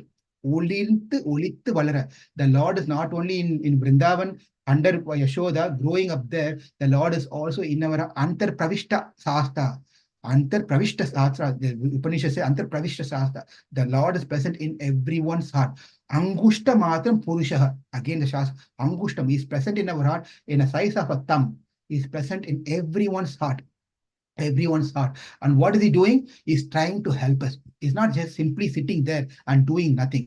If we go someplace, we may have something to do, we may not have something to do. His Lord is also sitting in our heart doing nothing because he had no other job, is coming and sitting in our heart. No, he's sitting in our heart, waiting for an opportunity to get us back and turn our face towards him. That is why he's seated in our heart. He's waiting for an opportunity. Every opportunity, he's trying to catch hold of the opportunity to turn us around us. Antaryami, staying within our heart as an Antaryami. Valara, how is he growing? Valara means to grow. How did Krishna grow? By eating butter, lots of butter. Not only from his house, also he took butter from others' house, stealing butter. Therefore, it is said that when Krishna steals butter, he breaks the pot after finishing the butter. He only focuses on the butter, not on the pot. He steals the butter, not the pot. Please note the point. We never heard anywhere where we heard that Krishna stole the pot and ran away. No, we only hear that Krishna stole or stealing the butter. Krishna stole the butter. Never heard that he stole a ghatam. He stole the butter, stole the pot. Why? What is the essence? That is what Krishna is going to steal, not the other stuff. So for in us, the pot is our body. Atma is the butter. What Krishna steals, not the body. Of course, this body also belongs to him. But what he really wants is the butter within this body. That is Atma. That is Atma. Oruti Mahanai Ulittu Valara Tarukilan. Now we are going to the third line. Tarukilan Ahitan Tingu Ninaita. Tarukilan Ahitan Tingu Ninaita means Tarukilan. Unable to bear someone's growing. Someone is growing, I cannot bear that. I cannot bear if someone is being praised in front of me. Someone is becoming a big shot. Someone is getting promoted. Someone is etc. etc. Like what Kamsa was if we have that mentality, we don't like seeing someone growing spiritually or materially, then we have to understand that we are Jati, Kamsa Jati. We belong to Kamsa's lineage dynasty, not Krishna's dynasty. Right? So unable to bear someone is growing. So he was thinking, Tarikilan ahi tan he ting ninaita. Ting means was thinking something bad. He was thinking something bad. What can be done for that growing person? I have to pull him down. I have to defame. I have to bring his glories down. I wish and pray he's become a fallen devotee. I'll become a fallen devotee. So anyway. To such Krishna, this Kamsa is thinking bad. Krishna can forgive anything. when a person is offending by word, by offending by body, he can tolerate. When it comes to Krishna, he can tolerate when he's been offended by word or word by body. But he cannot tolerate when someone is offending him by manasa, manathinal thing. Mean by mind, if someone offends Krishna, he doesn't tolerate this one. That is why we also saw that in Narasimha avatar, Narasimha was while was ripping off Hiranyakashipu, he was searching something inside in Hiranyakashipu's heart. If there is any little bit of good thing in him, or if he has anything bad up in his consciousness, is he thinking anything bad about me? If he finds something bad about me, he's finished. And that's exactly what Narasimha Dev did for Hiranyakashipu. And what is the thing? What is the bad thing? Kamsa was constantly sending out Putana, Satakasura, Trinavarta, Aggasura, Bakasura, Vatsasura, what is it? Dhenukasura, and then Keshi. All this demon, he was keep on sending Krishna. As they come, he will destroy. As they come, they will keep destroying. Why? The question is why one gets, we may ask this question, why does one get bad thoughts? What is the reason? Seeing bad thoughts, bad ideas. Why one get the bad thoughts? The thing is because of our vasanas, because of our karma vasana, because we have an impression of doing bad things for life after life after life after life after life. Therefore, this life auto, I'm thinking bad. And obviously, that's all driven by our karma. Therefore, we have to be careful to get rid of this impression. We cannot get rid of the bad thoughts just by that, just by thinking I want to get rid of bad thoughts. The only way that we can get rid of the thing, the only way that we can get rid of the bad thoughts is by bringing in the good thoughts. When we bring in the good thoughts, the bad thoughts will go away. Just simple example. You don't need to answer me in this forum, but you can all think about yourself that I'm not telling you're all bad, you're good. I'm not telling that one. But the thing is, before we started Tiruppavai, how many of us were thinking of getting up and coming and attending 5 o'clock? We have been struggling. Some of them would have been struggling, thinking that I want to get up morning. I want to chant every day. I want to even finish all my 16 rounds before I go to work. I was thinking, but why should I do this one? It's okay. I can manage somehow or the other to finish my 16 rounds of chanting. It's okay. I sleep like this. It's like, okay. We're thinking my bad thoughts are more taking over the good thoughts. Good thoughts. So that's exactly how things work. But what we have to do is we have to bring the good thoughts into it. How do we do that? Okay, now we have put a program. Every day morning, we all get up, come together, read, study, and understand, appreciate Tiruppavai for 30 days. Well, I'm going to join for 30 days. We brought in the good thoughts. What happened? We didn't work to get rid of the bad thought. We only brought in the good thoughts, good act. Once the good act come into your life, the bad things will suppress and diminish and perish and go away. We don't need to work on the bad thought to get rid of it. We just have to start working on good things. Well, I will start joining every day, 5 o'clock. And now, not only now, every day I'll continue, even after this 5 days, I'll continue to join. I'll continue to do my chanting. I'll continue to hear this thing. Good thoughts comes, bad thoughts will go away. தரிக்கிலான் ஆகித்தான் தீங்கு நினைத்த கருத்தை பிழப்பித்த கஞ்சன் வயிற்றில் கருத்தை பிழப்பித்த கஞ்சன் வயிற்றில் falsifying means to destroy his intention. Karuttai பிழப்பித்த karuthu means what is your karuthu? What is your opinion? What is your idea? That is called karuthu. What's your idea, right? Like Kamsa, this Kamsa had some ideas. I had some plans and programs and want to plot something. And what Karuttai Pidaippithu Kanjan Vayitil. But all his ideas, what? Pidaippithu means completely falsified, completely destroyed. Andal is conveying that you, in this line, it's very beautiful. In what Andal is telling here is, Karuttai Pidaippitha Kanjan Vayitil Krishna, thank you.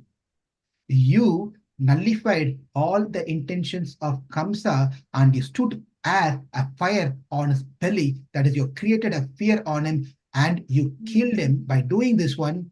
Thank you. And Krishna is asking, me killing Kamsa or me bringing fear in the heart of Kamsa, why are you thanking me?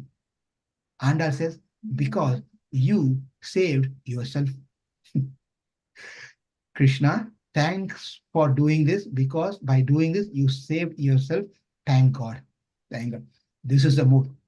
We cannot save God. This is another level of thing. We cannot save God, right? Initially, we saw we have to save God, we have to serve God, we have to protect God. Now she's telling, yes, that all need to be there. But ultimately, that is also your choice. How you saved yourself from Kamsa, like that, you save yourself, right? So thank God. She's telling, my dear Krishna, thank for saving yourself.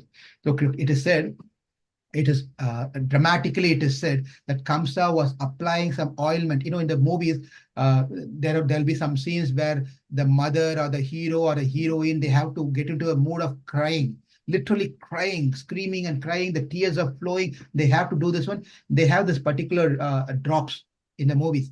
You take the drop, you apply the drop, one drop here, and you can continuously cry for 10-15 minutes. The drops we put, crying drops. You can continuously cry, continuously cry. That's how movies are. That's how they try to cry. And Kamsa, somehow or the other, he went to Bollywood and he found this particular drops, and he kept it in his possession. He was so that when the time comes, Krishna is going to be brought by Akrura, and the elephant Kuvalayapita is going to mash him into chutney, into paste. If not, the Chanura, Mustika Chanura will kill him. And then after that, right at the time, I'll put the drops on my eyes, and then I can cry for my son-in-law. He's actually a son-in-law, right? His uncle, his sister's son. Son. Therefore, therefore, Kamsa was ready with his drops. Kamsa was ready with his drops. But then what happened? Kamsa was preparing to do this drama of crying when he was thinking things is going to go on his plan. He was ready to artificially cry. What Krishna did is, Karuttai Pizhaippitha. He falsified his plan of crying by naturally making his wife's cry. His wife's are Jarasandha's daughter. Naturally, without any drops, his wives, he has two wives. He made his wives cry naturally. That is what has been told here. Karuttai Pizhaippitha Kanjan Vayitril Neruppenna Nindra Nedumale. Neruppenna in his wife Kanjan Vayitril, on his tummy, on his belly. Neruppenna Nindra. Neruppenna is standing like a fire. Oh, Nedumale. Nedumale means it's a nice, beautiful name. Some people have this name, Nedumal. Nedumal, Perumal, all this all related to Krishna. Male means one who's crazy, one is in love with. That person is called Male. One cannot be without that person, that is small. Therefore, Tirumal means one who cannot live without Tiru. Tiru means Sri. Sri means Mahalakshmi or Mother Sita. One cannot be in separation of one is in love with Mother Sita, therefore his name is Tirumal. Not West County Mall, not this mall, and not that mall. That mall is also makes us crazy, by the way. We go inside, we become crazy, whether to buy this one or buy to that one. We'll go to buy one thing, we'll come out crazy as a crazy guy carrying 10 things. So mall also makes us crazy. Tirumal crazy is also crazy, not because of going to the West County Mall or this county mall, but he becomes crazy in love of his consort, Sri Mahalakshmi. Like how Krishna becomes completely under the control of Radharani, he becomes crazy. Therefore, Krishna name is Tirumal, Perumal name is Tirumal. That Mal is also called as Nedumal. Nedumal means that great Lord who spent his time with Devaki only for one night, who spent time with his another mother, Yashoda, only for 10 years. That Lord who came into this world, he is greater, therefore he is Nedumal. He is Nedumal. He is Nedumal because that Supreme Lord, even though he great, when he came, returned back to Mathura after killing Kamsa, the first thing that he did was went to his mother and father and relieved them from the prison house. And at that point of time, Devaki was asking something, requesting Krishna, Krishna, I heard that you did so many activities when you were growing up with Yashoda. You went and stole the butter. You took away the garments of the gopis, and you went and played. You grazed the cow. Everything, Krishna. 10 years, I missed everything. I didn't get an experience of whatever Yashoda got. I did not get. Taye Yashoda. Therefore, Yashoda is considered to be, in one sense, a greater who had all this Krishna Anubhava, Krishna experience. I did not get any of these things, Krishna. I also like to experience all these things, Krishna. Krishna said, so be it. And at that moment, Devaki experienced and saw everything what Krishna did over there. She herself experienced all those things. But now Devaki requested one more thing. Krishna, I heard that you drank milk from Yashoda. I heard that you drank milk from Yashoda. I also like to feed you my milk. Krishna said, so be it. And Krishna got on the lap of Mother Devaki, and Mother Devaki gave breastfed Krishna. When this story was being told, Nanjiyar, who's disciple of Parasara Bhatta, raised his hand in the class. When the class was going, excuse me, sir. Parasara's guru said, yes, what's your question? I have a doubt. What's your question? Tell me what's your question. When this thing happened, how old was Krishna? Parasara said he was 10 years old. Okay. And how much gap after his birth when he came back to came back to see his mother? 10 years passed. Okay. Who was the last son born to Devaki? Krishna was the last one born was a Devaki. Well, that is where the problem, my dear Guru Maharaj. I have a question. What's the question? How can a 10-year-old boy can drink milk after 10 years from a mother who was not given birth for past 10 years?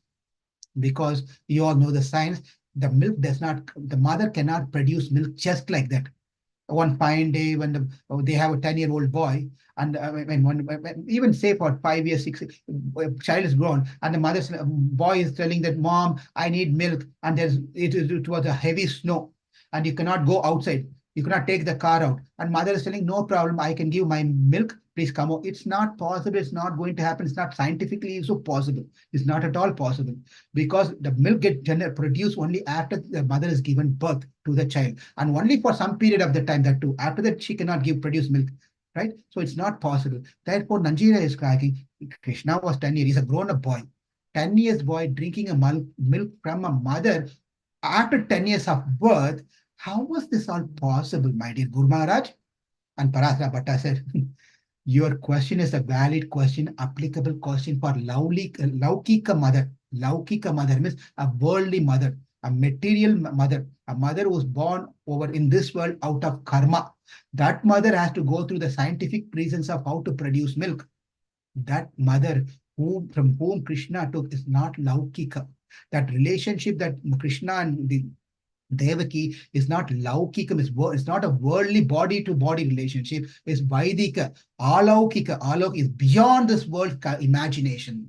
It's beyond the world's imagination. Therefore, Krishna wanted to drink milk from his mother Devaki, and Devaki wanted to feed Krishna or breastfeed his son. She wanted to give and he wanted to drink, and she gave and he drank. What is your problem?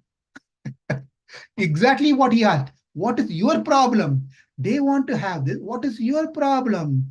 No problem, right? So this is all not a relationship that we can start logically putting our thing. Why this one? Sometimes things doesn't work logically. When we hear Krishna consciousness, when we hear certain stories, certain pastimes, we may try to put all calculation together to come up with why this, because of this, because of that, this happened, that happened. It doesn't work. Everything cannot be put into our logical calculation. If everything can be put into our logical calculation, then that is not spiritual, that is material.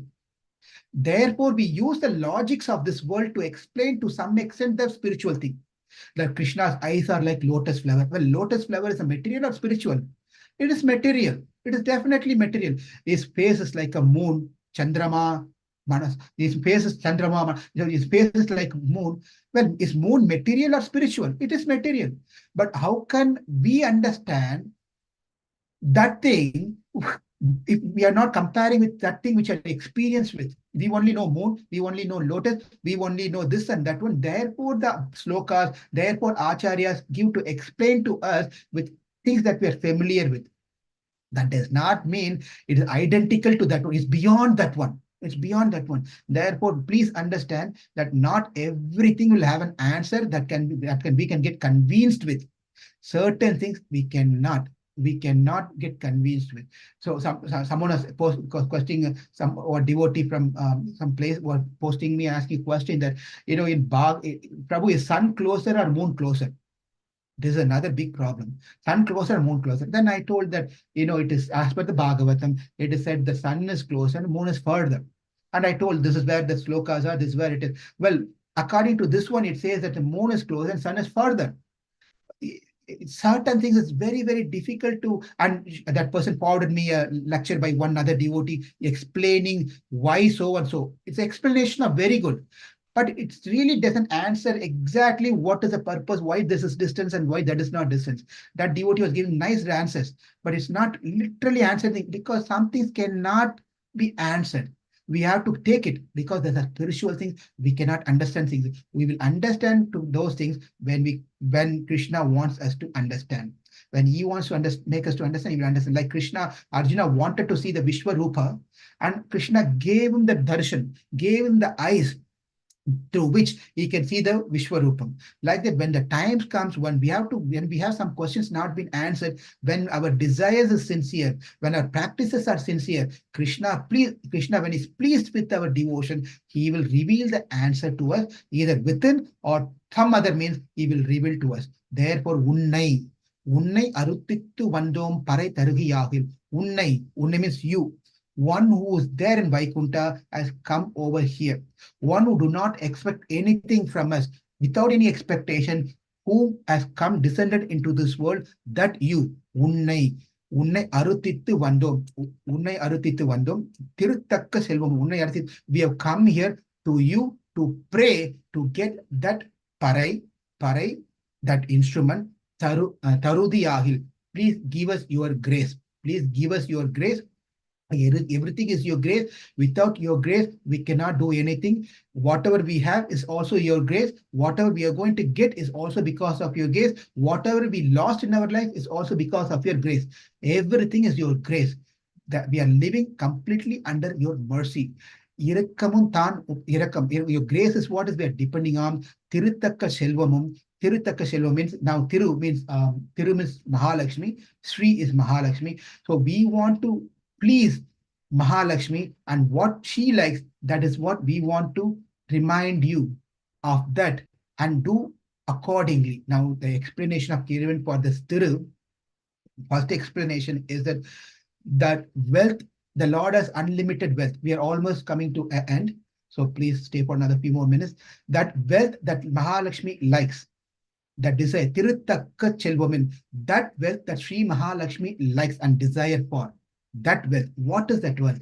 The Lord has unlimited opulences. His opulences are unlimited. His qualities are unlimited. Out of all that unlimited qualities, that one qualities that your consort really likes. If you ask someone, if you go and ask someone's wife, Mataji, what do you like in your husband? Well, I like the way he hears to my concerns. And then you go and ask another person, is what do you like in your wife? Well, I like she's always there to help me. When you go and ask another Mataji, what you like? I like when my husband buys and gives me whatever I want. He's very, very good. I like that one, each and everyone likes a particular thing in their spouse or in their children, in their parents or etc. Or many, many things, they may like one thing, and that one thing. What is that one? Sometimes this is also in our relationship. We don't do this generally, but it's good to practice that.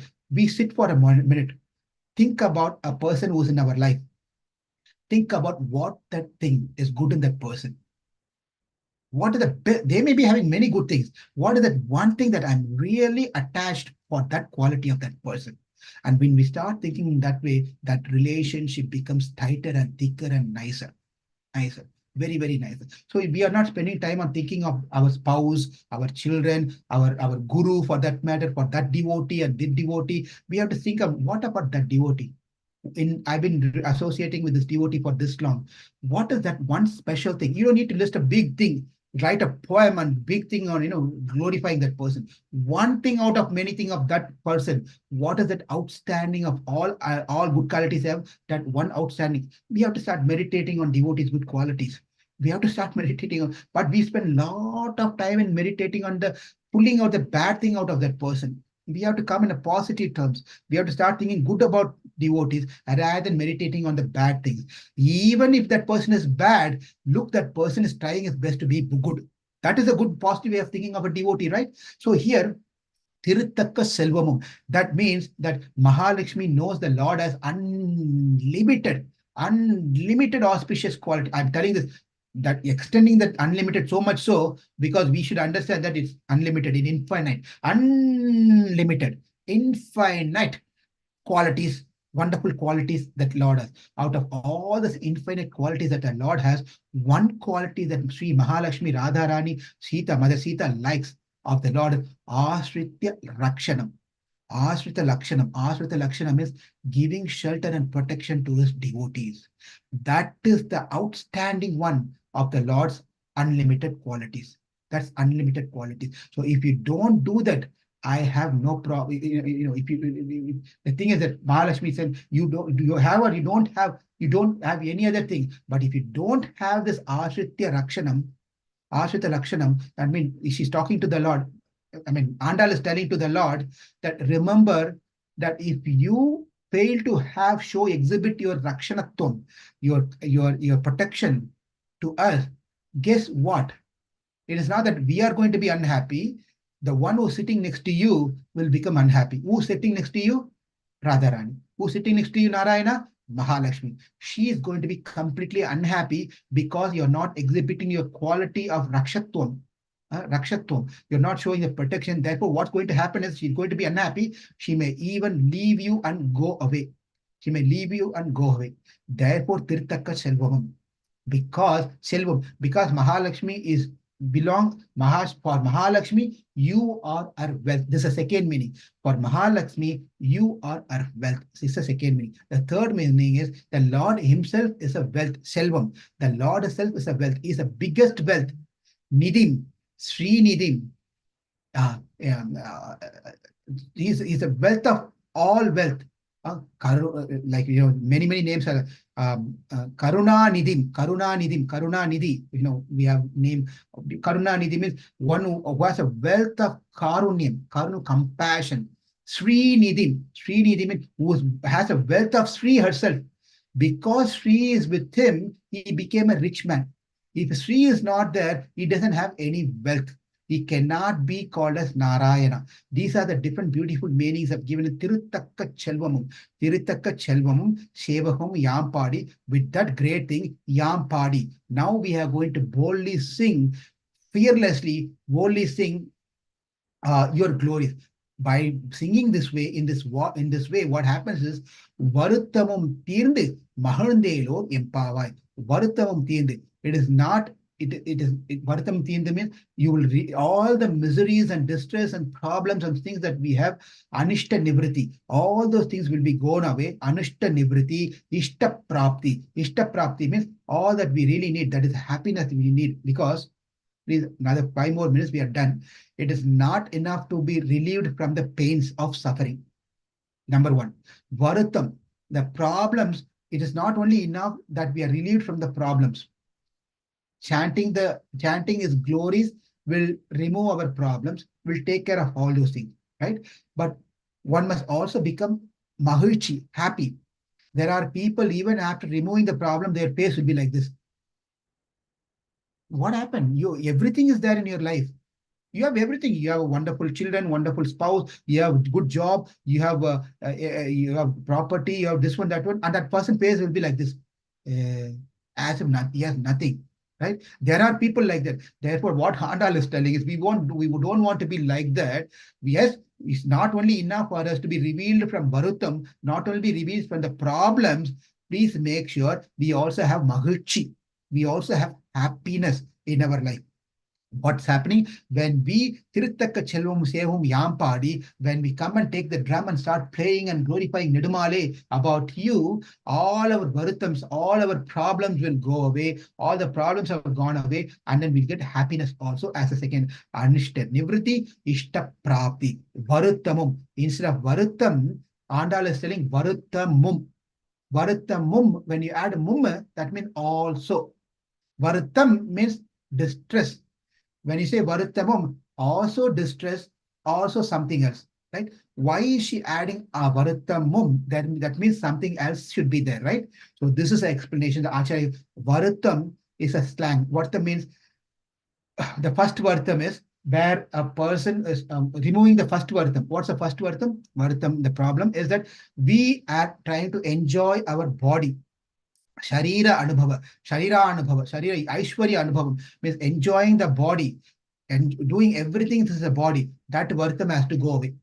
One has to come out of enjoying the body, thinking oneself the body, and this is called Aishwarya Anubhavam or Sharira Anubhavam. That is the biggest vartam. That's the biggest problem. That vartam has to go away. Okay, that's the first vartam goes away. What's the second vartam which makes it vartamum? Right? Also, that vartam should go. Also, this vartam also should go. This problem also should go. What is the second problem? First problem, identifying ourselves to the body, and I'm enjoying this body. That is the biggest problem. Now I understand that that problem is gone away because I am not this body. I'm Jiva Atma. Therefore, that problem is gone. I have to focus on my Atma, not on the body. I'm a Jiva Atma. Therefore, I have to focus on the Atma. Now the second problem comes. That is what is Varittamum. What is the second Atma? Second problem? Varittamum means now I start enjoying my Atma itself. Kaivalya Anubhavam. This is called Kaivalya Anubhavam. Enjoying oneself. There are yogis and sages. They don't come to the temple. They don't participate anything. They will stay in the cave or they stay in some ashram. They will stay in themselves, do everything. Just do like this. That means they are fully experiencing their own Atma. This is called Atma Anubhavam. Enjoying oneself to the Atma. This is the second problem. Why? First problem, body is not I am Atma. I came to a spiritual realization. I am not body, I am Atma. The second problem came after that is because I am Atma, now I have to focus only on my Atma because I am Atma. Now not think of anything else. I am Atma, Atma, Aham Atma, Aham Atma, Aham Atma, Aham Atma. I am, I. Meditating. That's when meditation class also, they will also try to focus on inward of thinking about you are that spirit soul. You are the spirit soul. That is Vartamam. That is a Vartamam. We request you to remove all these two problems. Remove the Anubhavam, Sharira Anubhavam, remove the Atma Anubhavam. But then if I remove both of these things, what is left out? We want Paramatma Anubhavam or Krishna Anubhavam. The third thing we are asking is remove those two problems and give us Magrichi. What is that Magrichi? We want to not have Sharira Anubhavam. We doesn't want to have Atma Anubhavam. That are all problems for us. Vartamam Tirinde, remove that problem for us and then give us a Magrichi, give us a happiness, Ishta Prapti. What is that Ishta Prapti? Krishna Anubhavam, Krishna consciousness.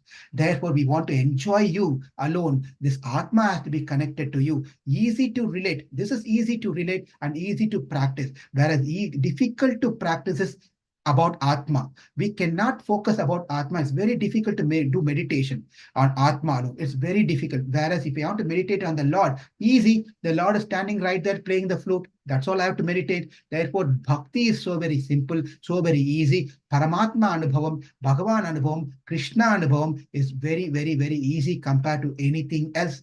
And therefore, that is the best medicine that you can give us to make us happy. Mahirinde. Therefore, we want to be Mahirinde. So, Bhagavat Anubhavam, by having this happiness, what will happen is our love will develop, the preeti will develop by not having Sharira Anubhavam, by not having Atma Anubhavam, we will be free of problems. By having Bhagavat Anubhavam, Krishna Anubhavam, Krishna consciousness, we will become happy. When we become happy, our love to use develops and grows further and further and further and further. If the preeti goes to the top, when the preeti increases, we will naturally tend to do Kaikaryam. Kaikaryam means seva. We want to do service to you. We want to do service. Therefore, Krishna consciousness leads to preeti and the love of Godhead. The love of Godhead leads to service. The service. So what we want to do is your service. This is a small hint of what is coming up in the 29th sloka. Therefore, Oruti Mahanai Pirande, Janma Karma Chametivam, Yevam Yoveti Tattvataha, Tattvataha. So what happens is when we think about Krishna's birth, when we think about Krishna's, meditate upon Krishna's activities, what happens is that like how the iron shackles got cut off from the hands and legs of Vasudeva and Devaki, our samsara shackle, the iron shackle, will be cut off. When we meditate, that the iron shackle of Vasudeva and Devaki got cut off, when we meditate on that, Janma Karma Chame Divyam, our shackle, the iron tied to this samsara will be cut off. When we think that Krishna drank milk, been fed, breastfed by Yashoda, by Devaki, we will not have to take birth again to drink mother's milk in our next lifetime. When we meditate, oh, Krishna drank milk from his mother, how beautiful it is, how nice it is. When we meditate on that one, Janma Karma Chamme Divyam, then what happens is that we will not get a second chance. There's no more chance for us to drink a mother's milk. That means what? We will not take birth into this world. When we think the Lord has descended from the spiritual world to this one, then we will get ascended from this world to that world. Please understand. The Lord descended from that world to this world. Why? So that we can ascend from this world to that world. Material world to spiritual world. He came from the spiritual world to material world, and we get elevated or ascended from material world to spiritual world. When we think that Krishna stole butter, then our heart will get stolen by Krishna. When we know that Krishna appears again and again, every time he appears, when we meditate on Krishna, appears every time, and our distance will get reduced as we go. We get closer and closer and closer to Krishna. When he appears, we get closer.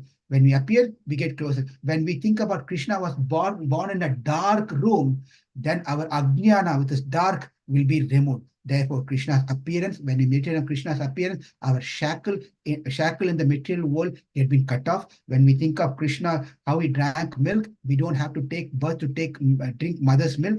When we know that Krishna has descended into this world for my sake, we will get ascended to the spiritual world. When we think on Krishna stole butter, and Krishna will steal our heart. When we think that Krishna descended several times into this world, when we'll also get closer and closer and closer to Krishna. When we think that Krishna born in a dark place, in a jail, and we will also be getting removed from the ajnana, the darkness of that our ajnanam. Oruthi mahanai pirandu, oriravil oruthi mahanai olittu valara. So this is what the message of this particular pasuram. Now, after that we completed this, tomorrow the entire mood of gopis is going to change. The mood of Gopi is going to completely change. The way that they've been praying and calling out and waking up and requesting Krishna from 21, 22, 23, 24, 25, on the 26th Pasuram, the approach and thought process of Gopis are going to change. And also is going to change the numbers. That number of gopis present there, that number is all going to change tomorrow. So let's wait for the suspense of what's going to happen tomorrow. The beautiful Pasuram tomorrow is coming up on the 26th Pasuram. Please join us tomorrow at 5 a.m. Central. Thank you. Now we'll recite this Pasuram. Oruthi mahanai pirandu, ஓரிரவில் ஒருத்தி மகனா ஒலித்து வளர தருக்கிலான் ஆகித்தான் தீங்கு நினைத்த கருத்தை பிழைப்பித்த கஞ்சன் வயிற்றில் நெருப்பென்ன நின்ற நெடுமாலே உன்னை அறுத்தித்து வந்தோம் பறை தருகியாகில் திருத்தக்க செல்வமும் சேவகமும் யாம் பாடி வருத்தமும் தீர்ந்து மகிழ்ந்தேலோ என் பாவாய். Thank you all very much. Please forgive me for